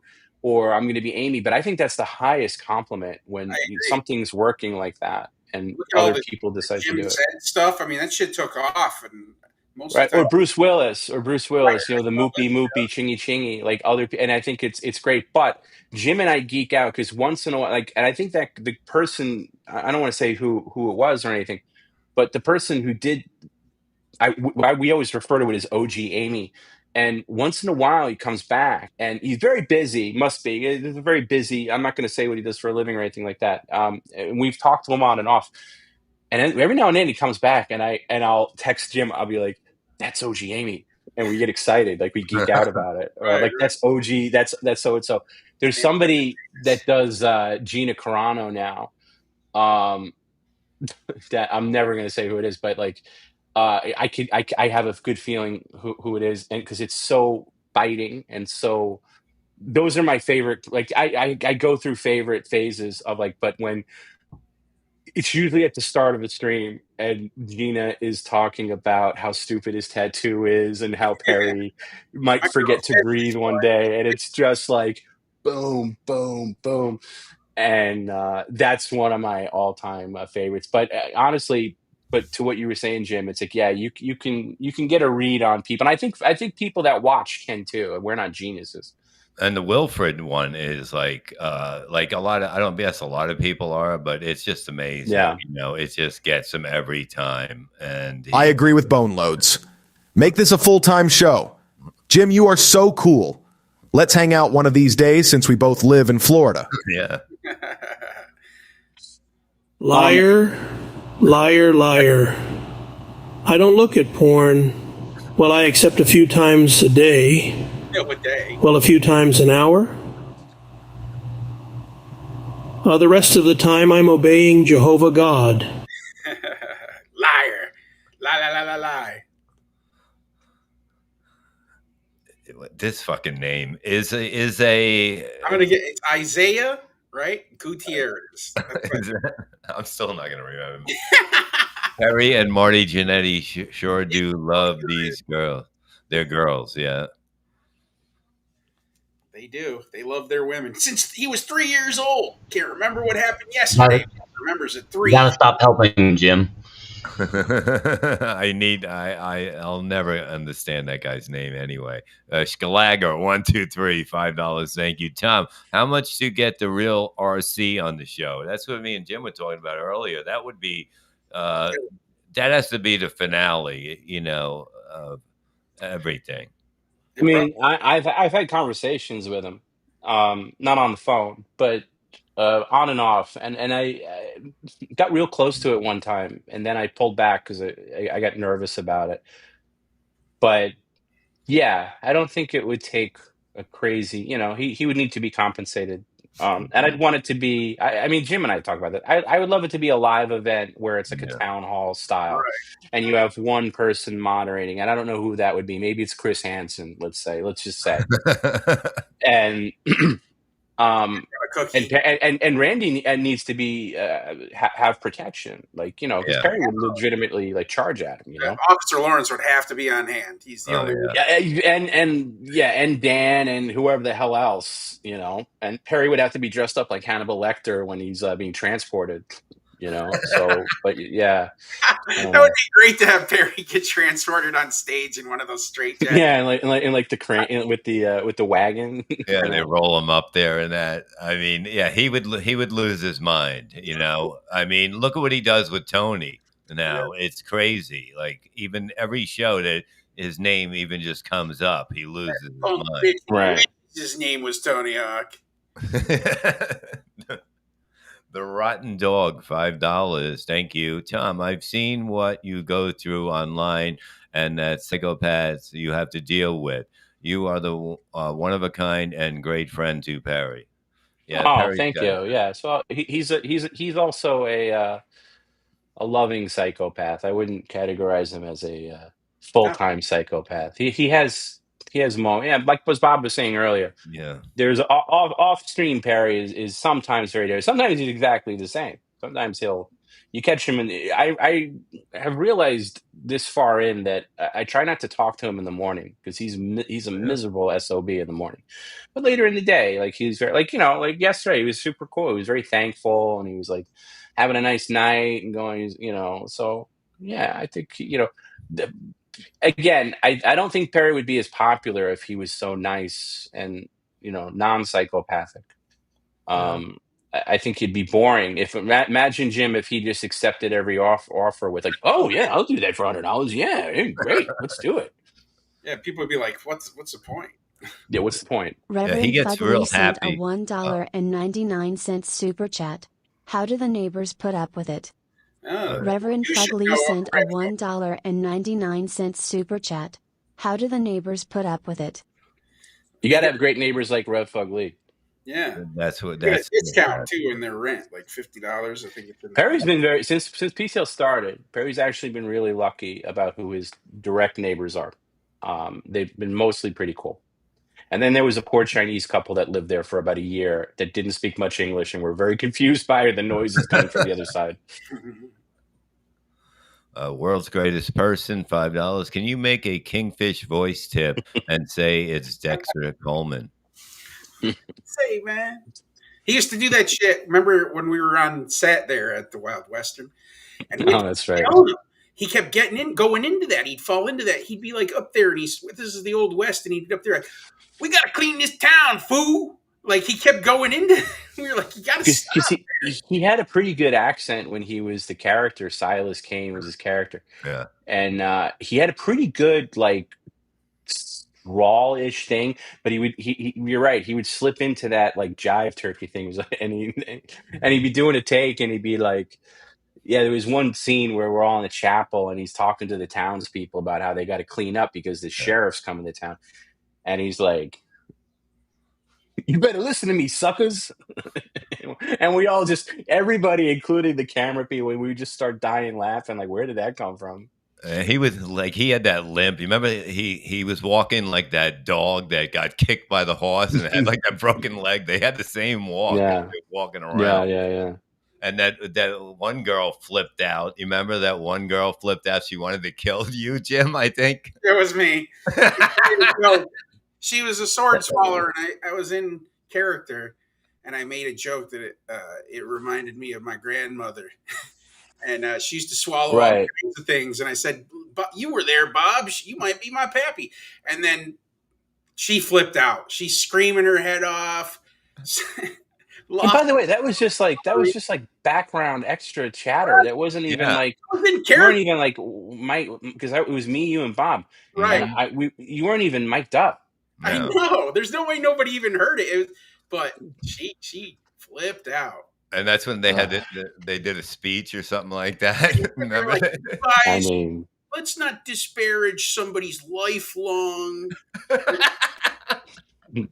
skill or whatever. And I was like, "Oh."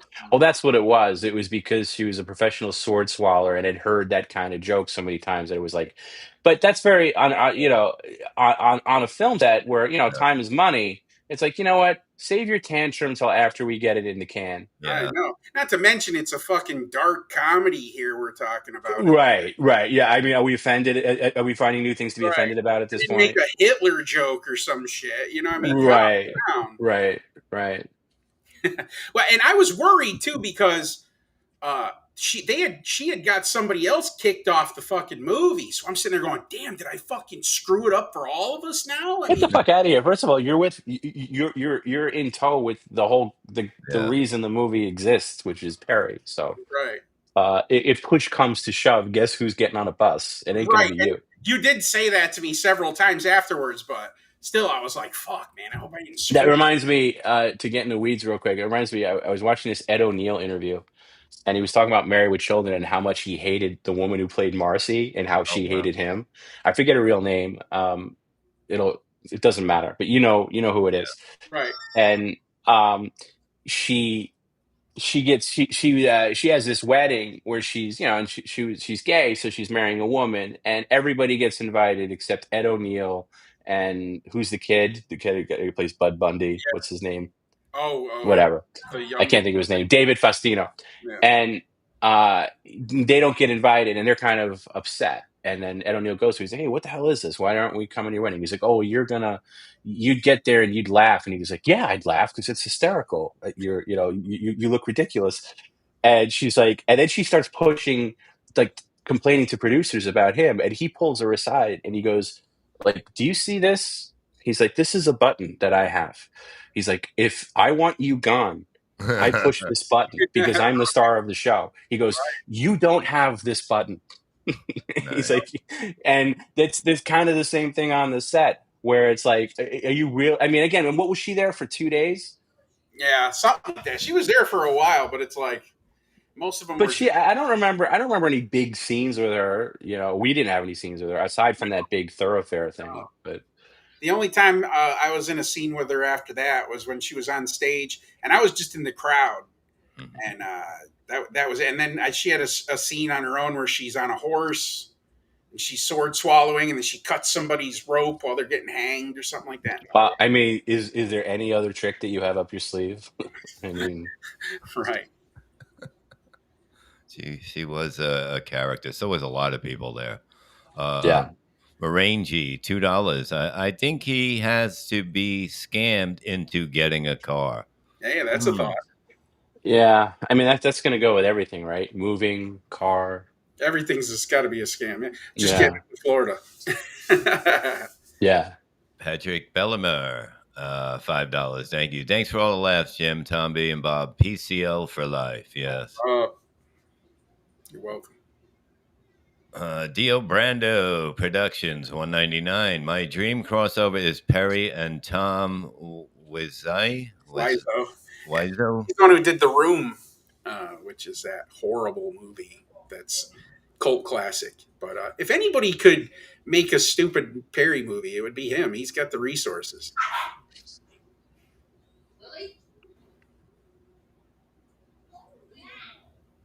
Is that the thing? Okay. Let's see what we got here. I'm not cutting my shirt! And you're not gonna fucking damage my body! Trump sent me this shirt! Okay? I think that was me. President Trump cut his tits out. I wanted him to cut his nipples out with the shirt like that. Oh, really? Okay. And he was like, no fucking way. And I did end up getting that done about 2 years later. On this shirt or a different shirt? No, it was a different shirt though. It wasn't this one, but I did get him to do that. And then then a fan paid for him to spray his tits green, so it looked like the Hulk. Oh, I don't remember that at all. Wow. Yeah, that was like, I don't know, 21 or 22, the summer. And that was one of those moments where I was like, You're a much better PCL historian than I am. mailed me this shirt. So no, I'm not gonna damage this shirt by cutting my titty nipples out of the shirt. Titty nipples. Fucking wacko. What other ones does he have?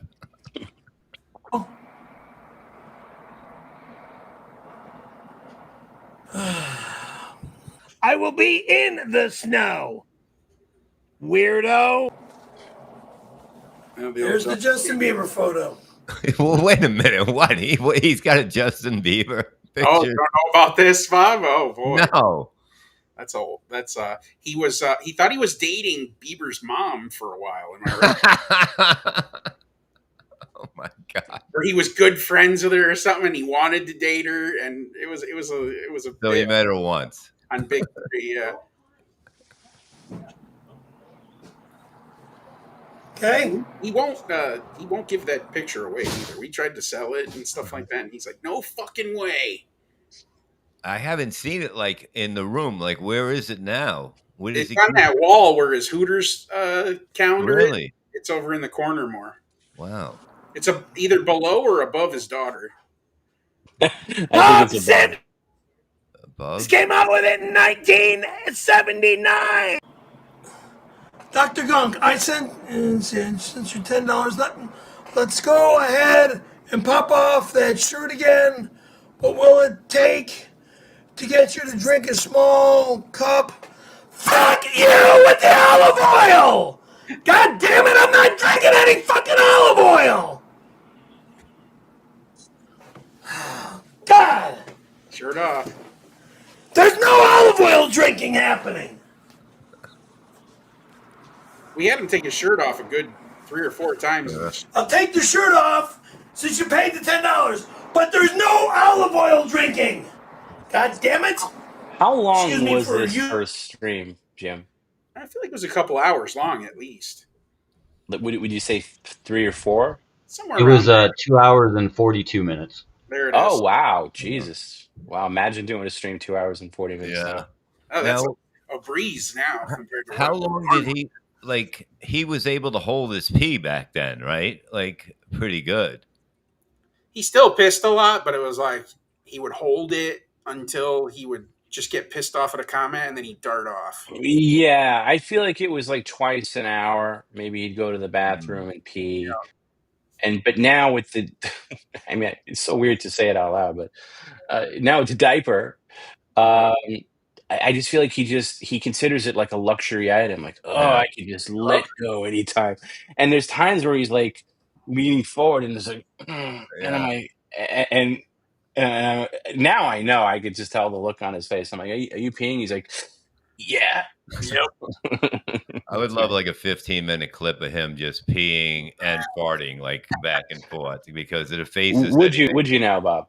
Yeah, I would. I just think the faces that he makes when he'll be telling a story and then he'll just lean up to fart. Like it's like I like when he's sitting there and next to somebody and he leans over like to blow it in their direction. Shoots it right at him. I know. He did that. He did it to me the last time I was there. I was like, That's you can't right. fart That's the right. other way. That's right. And then he complains about cigarette smoke. Yeah. Exactly. Using God's name in vain. Steve 705 please kindly forgive me, but no olive oil drinking. None. Oh man, live.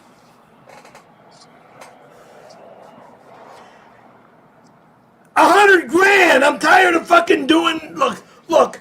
I've been sick before, and I'm not going down the road of getting sick again. And the other time I had to drink castor oil to get off a medication that I was on. What? And that's almost the same thing as drinking olive oil. And I'm not going down the road of drinking olive oil. My stomach just won't take it, and I'm not doing it. You guys want me to shit all over myself. That's that's what you want to see. You want to see me drink a cup of olive oil so I shit all over myself. And now he does it on his own. Okay, let's see. Hiroshima and Nagasaki olive oil is very healthy. Oh, yeah, well, yeah, when you put it in food, dummy. How much to drink a glass of milk? I'm not taking off my shorts! You want me to get banned from this fucking station?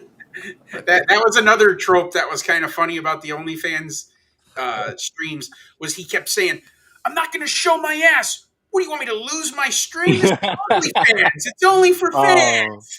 That's so funny, especially in the context of recent events. Yeah. Yeah, right. Exactly. So he doesn't show it on the platform where it's totally okay. But on the platform where it's a no problem. This is for OnlyFans, not for fucking Playboy or some other porno sites as you wish this was. No nudity allowed on God. By the way, typical Perry, zero investigations done as to what OnlyFans is. Like, you would think if you're going to be doing a live stream and you're going to be putting content up, you'd think like, let me take a look at what this website is all about. No, but zero research. They don't make Sobe pina colada anymore. Sobe's off the market. No. Ay. Okay, J.E. Hoover, Bureau of Address Secretary, Randy Callahan story. And there's no need. I'm not talking about the past like that ever again. I'm done with immoral garbage. Are you out of your fucking mind, you fucking sick weirdo? Press cat video. Have you seen Randy's new boyfriend? I don't give a shit who you're talking about, and I don't care. They're divorced now. Is that right? Yeah, Randy. He's on the market again. Or whatever, husband or whatever got divorced. Wow. Oh, yeah. Ernie. Yeah. I didn't realize they were married. Maybe they weren't, but they're definitely not together now. Was Perry before the marriage? Well before. Oh. Oh yeah. Randy Gallagher or Randy Callahan, I don't care. Okay? I don't give a shit about some other guy's new boyfriend. I don't fucking care. I'm not interested. I'm not gay. I'm not homosexual. I'm not interested. Shit. Ugh. Josh, I sent you $2. How good did Don's lips? I didn't taste Don's lips, and I'm not interested. Don dropped me on his face. Dropped my lips onto his lips. I was not interested in kissing him. It was disgusting. And he actually gave me a fat lip on when he did that to me. Because I had a fat lip. Nothing like that happens. It's after that happened. Just like 92. There's always an extra level of victimhood thrown in. So he kissed Don, and then he got hit with a penis by him too. Two separate events. Yeah, I think the penis was way before the kiss. No.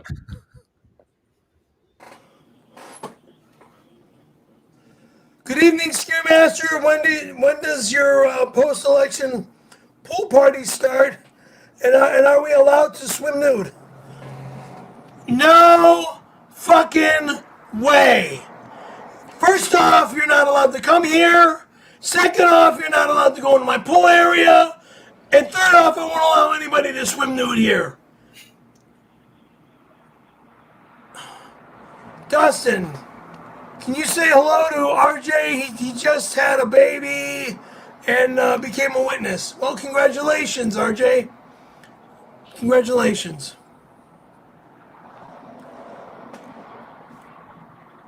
Matt Upswell, Perry. Can you bring the camera over to your bed so we can? No, fucking no. Dimitri Moreland. That bad boy 24/7. Yeah, check back in 5 years though. You're disgusting. Gustavo, I sent you $5 tip. 360 cameras. That right in the middle of his apartment, so you can see the whole thing. That thing would make you so dizzy because he gets up and darts so much that the camera would be moving and then trying to focus on him. I've seen the one he has is capable of doing it, and I tried it. It's not as good as you think it would be. No, you need a stationary camera.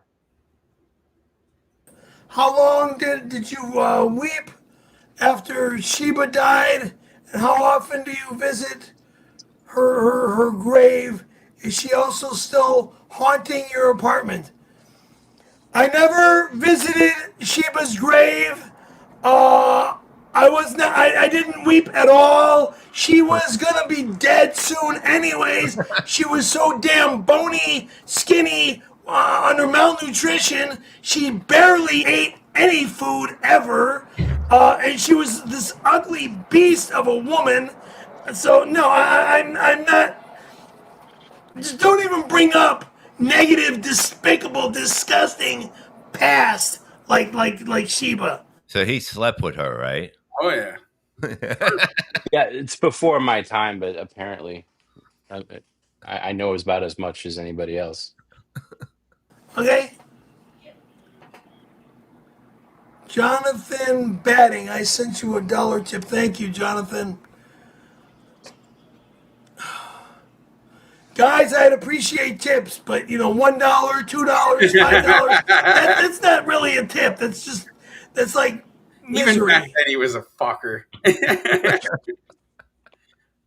I will be in the snow, weirdo. Now, Steve 705, I sent you a $10 tip. How did you meet Tom B? I originally met Tom B back in the late 90s at the Laugh Factory. I believe it was like 1998 or so. Yeah, his brother Kevin. So you see, was he doing stand up then, or was he just hanging out there? No, it was Neil Brennan. Okay. So anyway, it's a long story to make it short. So Perry and I were friends on MySpace, if you believe it or not. back in the day. So we're talking like 2004-ish and 5-ish. And he would write me on occasion and be like, Tom, my brother, man, we got to link up someday because I see your name on the Laugh Factory marquee every time I drive by. And we met back in the 90s. And I think he's confusing it with two different people, to be honest. But he would see Neil Brennan on the marquee and just see Brennan and, so that was like a false memory. And maybe, I don't know, maybe he did meet Neil Brennan in 98. I don't know. I've been knowing Perry the way I do now. I bet it was somebody else, but who knows? But yeah, that was that was basically that. 99. I'm not sure. Could be 98. Dustin. Let's see. Perceived. Let's see. Dustin. How much to drink? Oh fuck. No. I'm not even gonna finish reading that. Perceived. Perceived Carnival. I sent you $10 tip. Mole play, the kiss incident with the Mike Lindell cutout. What? The OG. Mole play, kiss incident. No, Stooge, I'm not gonna be kissing a fucking. I'm not kissing a fucking doll. No, like it's Don Barris attacking me. Fuck no. Jerk off. Mike Lindell is more of a respect. It's so funny that, he gets so mad that the guy kissed him, and like he sat on his hands. He sat on his own hands and he thought he was locked under it. That's the funniest thing, how he couldn't escape from that. So he got tricked by locking himself, basically handcuffing himself to get hit with a penis. It's insane thinking. That guy put out back there too. That one no longer exists because Perry had bought a bunch of my towels from Mike Lindell for $300, and they had not arrived yet, and they were supposed to. Now, this is one of those moments where I wish we had cameras on Perry 24/7, because Perry had an argument with that standee, screaming at it, saying, "Where the fuck are my towels, motherfucker?" And then he folded it up and took it out to the dumpster and threw it out. And it turned out that the towels arrived on time, but you had to go down to UPS to pick them up at the store. Right. And that's why he hadn't gotten them yet. So we did get some video out of that because the Ring camera was installed at the time, and we caught him coming out the door with the folding up the Mike Liddell, and he was still. We missed the conversation inside, but we could say, like, I forget. I'd have to dig it up, but I forget what he was saying to it. He was like, "Fuck me over with my towels, piece of shit," and he was like taking it out. Yeah, so funny. I have respect for that guy. You guys are tipping me this little shit change. I'm gonna fucking not read them. He's not gonna read them. I can send you a tip worth over $25 if you'll accept $25 worth of candy. No fucking candy corn! It's going straight in the fucking garbage! I don't want candy corn ever sent here again! And by the way, dumbass! You can hear Reseda was so much better even back then. I was just thinking that.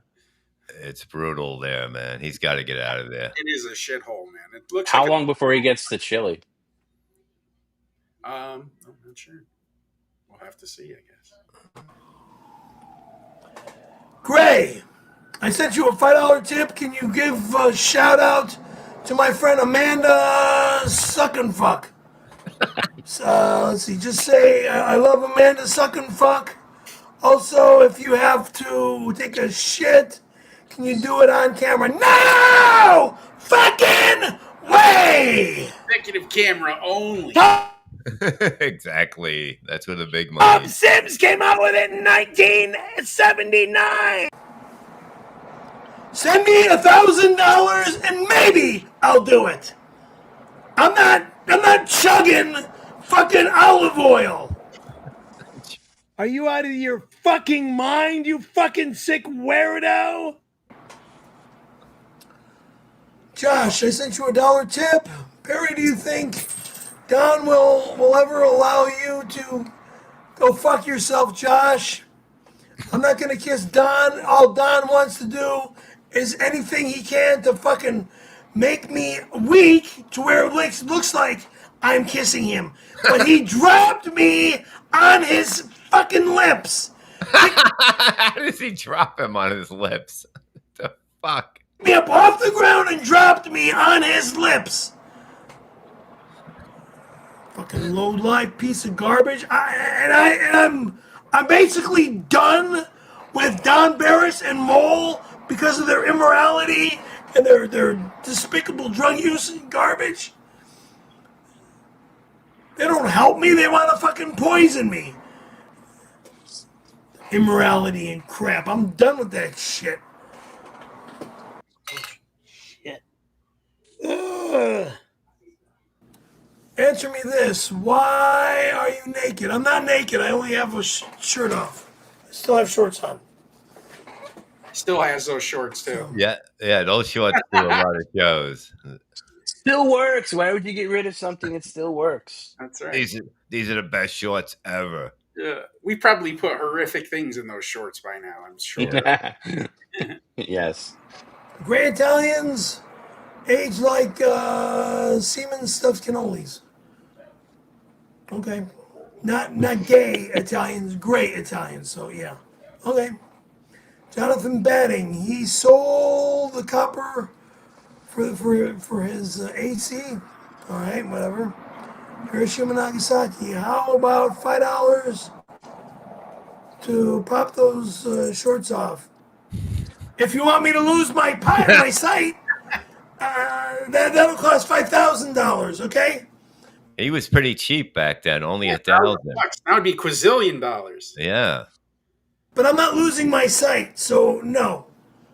I'm not taking my shorts off, gay boy. Okay. Let's see, J.E. Hoover, Bureau of Address Secrecy. So why did Jehovah God, that's Jehovah God, make the marijuana plant on the third day? He made, I don't know. I don't even know how to answer that. I don't know. I don't know why he made something. It was a beautiful plant. It still is a beautiful plant. Now, another Sam Adams? No, thank you. One's enough. Oh, he knows his limit. I can't drink more than one.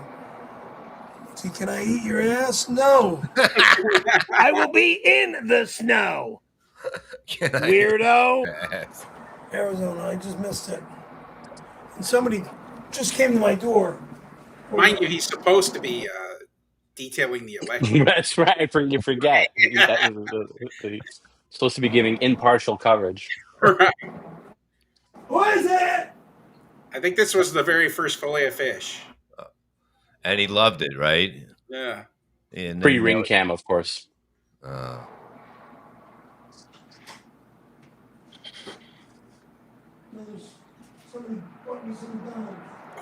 Dr. Gunn, thank you so much. Yeah, watch how grateful he is. Yeah. Dr. Gunk. Somebody brought me some McDonald's. Whoever it was, thank you very much. Thank you. By the way, the last time he thanks for a fillet of fish. He's so happy. That's awesome. I'm honored. I'm really honored. Thank you. And I never seen different times. There's somebody that couldn't open a bag. You know, it takes him so long. Like he takes it so gently and tries to open it. Anything. Oh my God. Look at him. Dr. Gunk did it. Thank you, Dr. Gunk. Now, what do we got in here? What do we got in here? I gotta take my pills. Oh my God. But he still shits anyway, Dr. Gunk, so I appreciate it. why even take him? Thank you. So, I love this Okay, song. what do we got here? We got in the bag. Looks like The socks and some shorts. napkins. Showing a solid 2 inches of knee there. You know? It's definitely like every old guy in old Italian guy in Brooklyn, you know? Right. Okay, over here I've got a chocolate shake, which is very nice. Warm and Put that lovable. right there. Put the straw in there. I'm very honored, thank you. And it looks like a fillet of fish. Thank you. Can't wait. I got a fish sandwich. It says fillet of fish. Thank you very much. Sit there right there. Or no, let's sit there now. Leave it right here. Thank you so much. Wow, I'm honored. And I don't get a treat from McDonald's very often. This is how desperate he was for handouts at this point. He was hungry back then. Yeah, literally hungry. Yeah. Let's see here. You know what an idiot I am? I remember watching this, and there's so many times, like over this leading up to this, where I would have to send him money to buy food. And then when I saw this happen on the stream, I'm like, why the fuck don't I just send him deliveries? Like it seems like such a logical thing. And I remember like instead of trusting this madman with like sending him like $25 here and there, like why don't I order him something and send it to his door? And I remember being on the other end of this, thinking to myself like, oh, I didn't realize you could do that. It's like,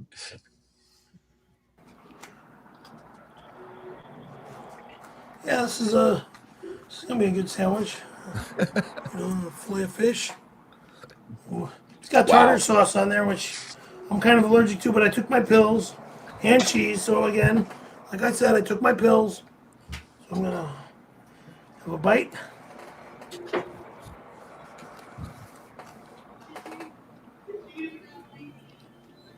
My aunt used to like to get these. Look at that bite. Guy eats like a God, tiger. this is just a different guy. 2 bites, half the sandwich is gone. Exactly.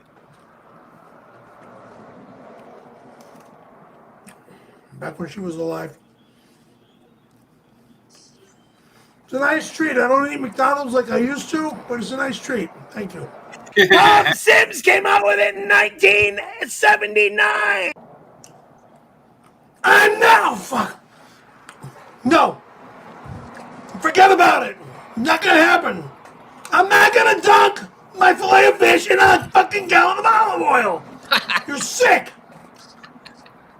Slide down nice and easy. Hell yeah.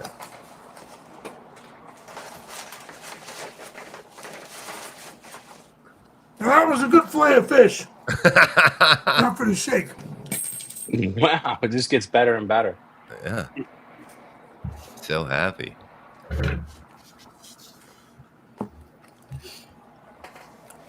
How many more fish sandwiches do you want tonight? 0. I'm full. Thank you. Thank you for the food, my friend. I don't need any more food. I'm full. Famous last words. Yeah. It was a nice treat, though. Thank you. I don't need any more food. The audience always listens when you tell them not to send you food. Okay. But again, it was a nice treat. Thank you very much.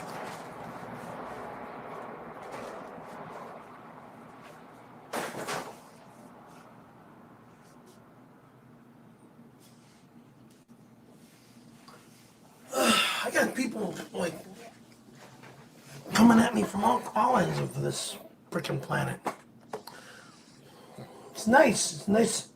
It's nice. Nice having fans everywhere. The earbud there is ridiculous, man. Let's see here. He's so How long happy. did he rock? How long did he rock this one? I don't need a pizza either. Thank you. These couple streams. I think it did. I don't Good need any Right. more food tonight. Let's see. You've been $233. You made $233. Oh well, thank you. I don't think I'm gonna get all of that myself.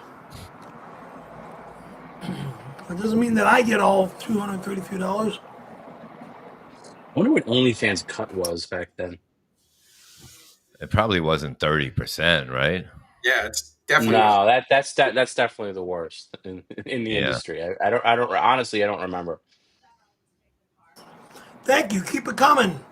Add 3 zeros behind that three. $233,000. No, that That's what I never need. fails. That never fails to slay. No. There we go. That's what I need.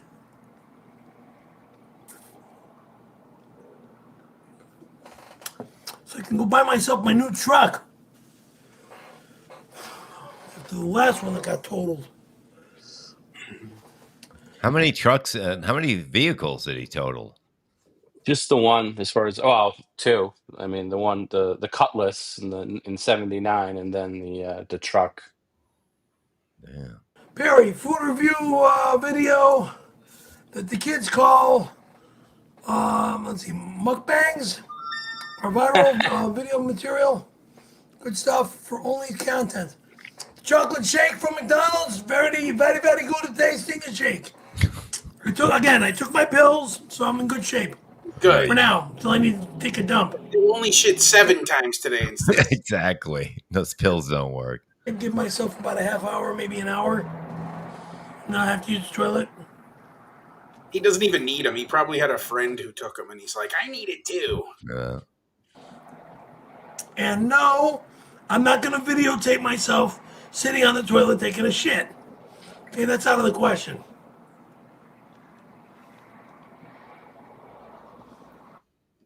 And that is the first part. Oh my God! Is that the whole thing? That's the one we'll have to do the other one on the next one, but that's like the first. Oh wow! Okay, so we don't get to see the chili tonight, but okay. But what Jim said is correct though. When Perry tripped with the chili, I think that's when I think everybody collectively was like, "Ooh, there might be something here. This thing works." You know. Definitely, it's like just to see it from the beginning, like of him just reading and stuff, and then starting to get a little mad, but enjoying the food is insane. Yeah, that's crazy. The nose knows $2. Thanks, Tom B, for the Bloody Mary recipe. PCL for life. You're very welcome. I got a lot of good responses to that. So yeah, everybody, you're very welcome. Jay Milwaukee, $4.99. Thank you. Can we actually have a real chili dog cook-off and party like on 626? I'd go. We could get permits and have like a block party with everything. That would be fun. We can do it at an outdoor event. Yeah, it would have to be somewhere like a venue or something. Mm-hmm. Rev Fugly, $4.99. Thank you. I also admit that I'm going to hell for putting burn women into Google image search and then putting a red wig on the poor women, all for Perry. Well, I mean, it's for a good cause. You make a lot of people laugh, Rev Fugly. Yeah. What better cause is there than that? Shalaga, 123, $5. Thank you. Might have a gay moment with Tom at Embassy soon. The facial hair has me whipped. Where's Embassy? Paul Garza, 199. Tom, love when you would call him Popcorn Kid. Oh, I like that too. Yes, he'll always be the popcorn kid. T-Bone, 199. Thank you. Tom, did Perry really injure his ear in the pool? Yes, big time, to the point where it's still an issue. I just had to go to my ear, nose, and throat doctor just recently because I have to get like drops and things. And whenever the summer comes and you're swimming in the pool, it always comes back. So yeah, and that wasn't major league, like I'm deaf, but it's yeah, he definitely did injure it. Rev Fugly 199. Tom, what are the chances he still has the gloves? Oh wow. 100%. Yeah. I don't think he really throws anything out except something important like his jacket. Wild Bill 2023 1999. Thank you, gentlemen. I'm loving the Perry Chronicles. Tom B, how much longer do you think Perry can keep streaming? I appreciate you guys. Make my night shift go by with a smile. Much love. PCL for life. Levyverse. Jim is allowed. Yes. That's right. My original answer to that was always 5 years. And now that we're at 5 years, I don't know. I'll say another 5 years. And then when that's up, we'll see from there. But, I mean, I always just wanted to do it until Perry had like enough money to get by, happily for the rest of his life without having to nag other people for money ever again. So yeah, I don't know. I mean, there are some days where Jim and I will talk and be like, "Oh boy, I don't know if we can do this much longer," just based on how bird brainy he is. And then other times it's like, "Oh yeah, I mean, yeah." My stock answer is another 5 years. Yeah, that would be nice. It's just so much fun, man. It just makes people's nights and fucking it cheers you up. I don't know. It's like it's a lot of screaming and that, but it's very entertaining. Testicle That's good to tag, hear. yeah. Testicle tag at $2. You guys hosted a great show. Have a good night, guys. You too. Thank you, Testicle Tiger. World's greatest person, $5. Thank you. Any chance Randy Callahan's voice will be retired? Lots of the gay stuff is overplayed. I did give Randy the night off one time because I was just personally kind of sick of it. And I think, but I think I think the more we add voices, it takes away. Like I think adding Wilford took a lot of heat off Randy. So I understand that. I mean, yeah, Kevin Spacey. I personally don't like it when again when you have a stream like this, the majority of the stream is a result of the people who watch it and participate in it, and that's what kind of built. That's why we have the chili cook-off and things. It's you guys more so than us. But I will say I like certain characters to like stick to the gay stuff, and then other characters may like Wilford Brimley. I personally don't like when he goes down like the real gross gay road because I think he's funnier as a hey, I knew your dad when he was scamming some sailors out of their pension, Stories about in a seaside bar somewhere, rather than I sucked your but whatever, that's just my opinion. Obviously the people like people it. that want to do it do it.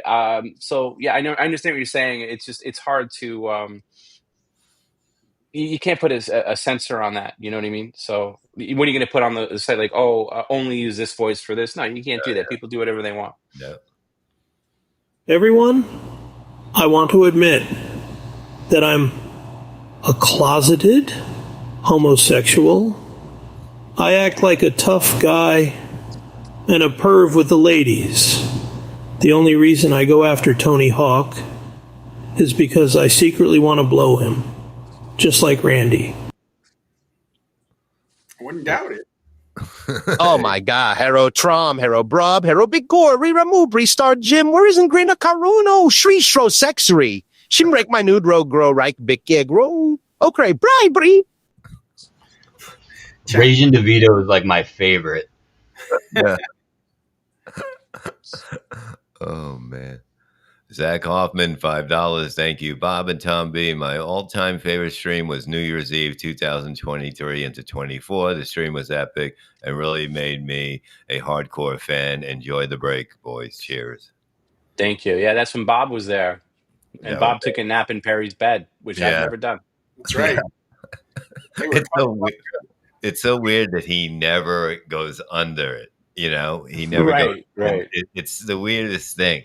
Like a fucking maniac. Well, then Jim helped me get my Florida flag, and it was autographed by Tom and Bob at that stream. Oh, yeah, I remember. Oh, I remember. Yeah, I remember that. Yeah, I remember that. Oh, okay. I forgot. Oh, and Perry was mad because Bob, when you signed it, you used a really sharp. It went through the table, so Bob's signature is technically still on Perry's table. Still on Perry's table, right? Oh man. Yeah, no, I was so happy to hear that happened. I felt like I was a part of something. It just adds to it. Yeah. Yeah. Script XX 4.99. Thank you, Tom. What makes you start calling Perry boy the way you do? It's so fucking hilarious. I would like to know how we can sprinkle more of that more often. It came like to borrow one of Perry's phrases, it came very organically. I think it was like one of these things where Perry late in the stream, especially on Mondays, not so much on any other day of the week, but like this is just a little behind the scenes. Like I have a long day on Monday and I have to be up early on Tuesday. So when he starts pulling his shenanigans late on a Monday, I get really irritated. And I try not to, sometimes, like I'm a human being. Sometimes I'll stop. But I don't know.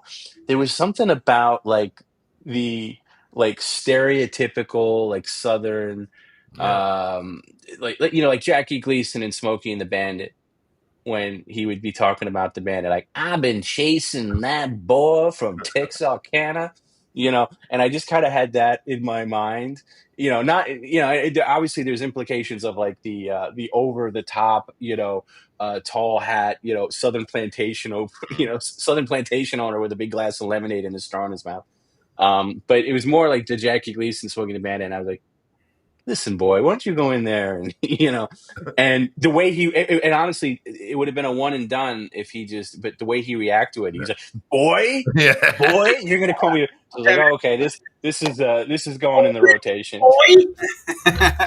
Yeah, that's gonna go in the rotate. But I try to use it sparingly, and if he's being like good, if he's not being a jerk off, I'm not going to drop it for the sake of dropping it. But if he's being an asshole, like where he's like, I'm turning the electricity off, or I'll be like, sit down, boy.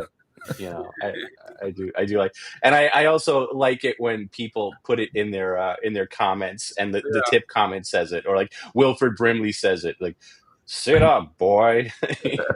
I do find that really funny. The Rotten Dog, $2. Tom, can you tell us what you think happened in 92? I think somebody was in a catch-22 situation and got out of it the only way he knew how. Yeah. He brokered one hell of a deal. That's what he did. The deal maker. Lord Stooge, $5. Thank you. I found PCL browsing Twitch one night 2 years ago and have been hooked since. Appreciate you guys. Don't ever quit Twitch. I think it brings people in. Thanks, Lord Stooge. Yeah, Jim and I have gone back and forth with Twitch over the years where, Twitch hasn't been great to us at certain times, but I do have a nostalgia factor for Twitch because it's and I'm sure you guys will play it at one point, the first Twitch stream. Yeah, a lot of people found us through Twitch, although Twitch changed the way they run things about a year ago. I mean, there's a lot of people that complain about it. They changed the way like smaller streams get pushed into the main page. It used to be a lot easier. Now you got to be a mega stream to get pushed. So I don't think as many people find PCL on Twitch anymore. But my theory is we stream on YouTube, Twitch, Kick, Rumble, X, and my theory is even if there's 5 people on a platform, if they enjoy watching it on there, and for whatever reason, and that's the thing you learn too when you're doing this is like people have hardcore opinions about different platforms. There are people that absolutely hate YouTube. Yeah. There are people that hate Rumble or hate Twitch or whatever. So for those people, okay, well, here for these people go, and I'd say the main gem is on YouTube because that's where the majority of people are. But we'll stream on it everywhere as long as we can. So we are all caught up, but I do have that comedy pure wreck 6 minutes.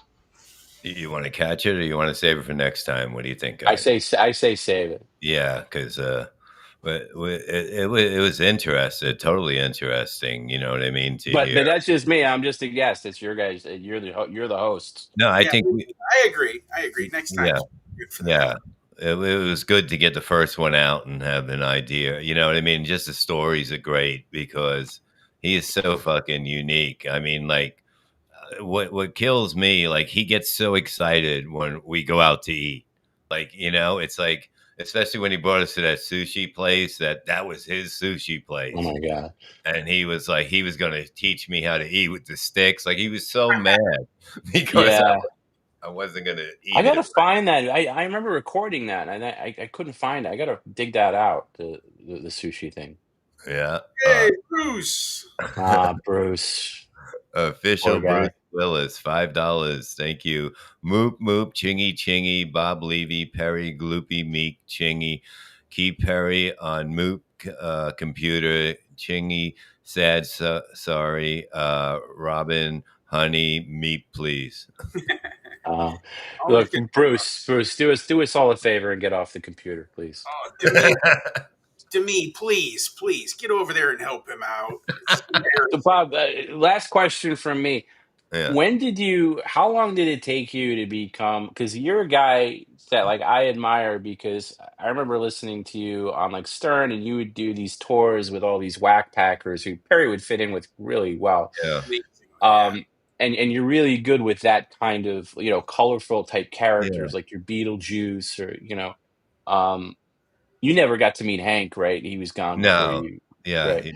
that was before my So, time. so your wheelhouse was more like Beetlejuice and like High Pitch Eric, that kind of type, right? It was Beetlejuice. And Gary the retard was really good. Like, I just like they would light up. Like Gary would light up. You know what I mean? He was just so Right. happy all the time. He'd call me dad, even though he was older than me. But it was just like to see the joy come from them. And Beetle was like unbelievable. Like you would think it was hard to work with, but once you were on stage, it was simple. He knew how to, like the Iron Cheek. He knew how to turn it on. It was just right. It was so unique. It was a mixture of comedy and madness, and that's what I like. So, like, and that's where I know you from, and like as far as your pedigree goes. But when did you know that you were like absolutely addicted to Perry and like I can't get enough of this maniac? It didn't take that long. It was like I was just like I had to whenever I got off doing the Uncle Rico thing and it was on, I was there. Like they're like always listening. Right. He's putting it at the end of the show. I'm starting to put it on my phone as soon as we end and we start talking because you got hooked on it, and it's like to listen to it for 4 or 5 hours, it's like you don't want to miss anything. And that's what it is. When you can keep an audience for that long, it's an amazing thing, because not many people can do that. You can't keep the same numbers for 5, 6 hours. And it does stay there, especially with the starting earlier. I love it at 7 because, the East Coast, at least you can, 5 hours in at midnight, you're feeling good still. Yeah. Well, look, guys, thanks for having me on your first show. I think Jim is such a great PCL archivist in a weird way, historian, and Bob, so I think it's going to be a fun show to watch and listen to as far as like going over old Perry clips and stuff, and especially that his public access show, which I admit I've never seen a full episode of it. I've only scanned through them, so I'd be interested in. It's one of those things I think needs commentary. Yeah, definitely. It was rough cutting it up, I'll be honest. I used to watch it on the RBG show every once in a while, right? About 3, 4 of them or so in a row, and just to watch them without somebody making fun of it feels really cringe. But when everybody's right, like you're watching it unironically, yeah, right.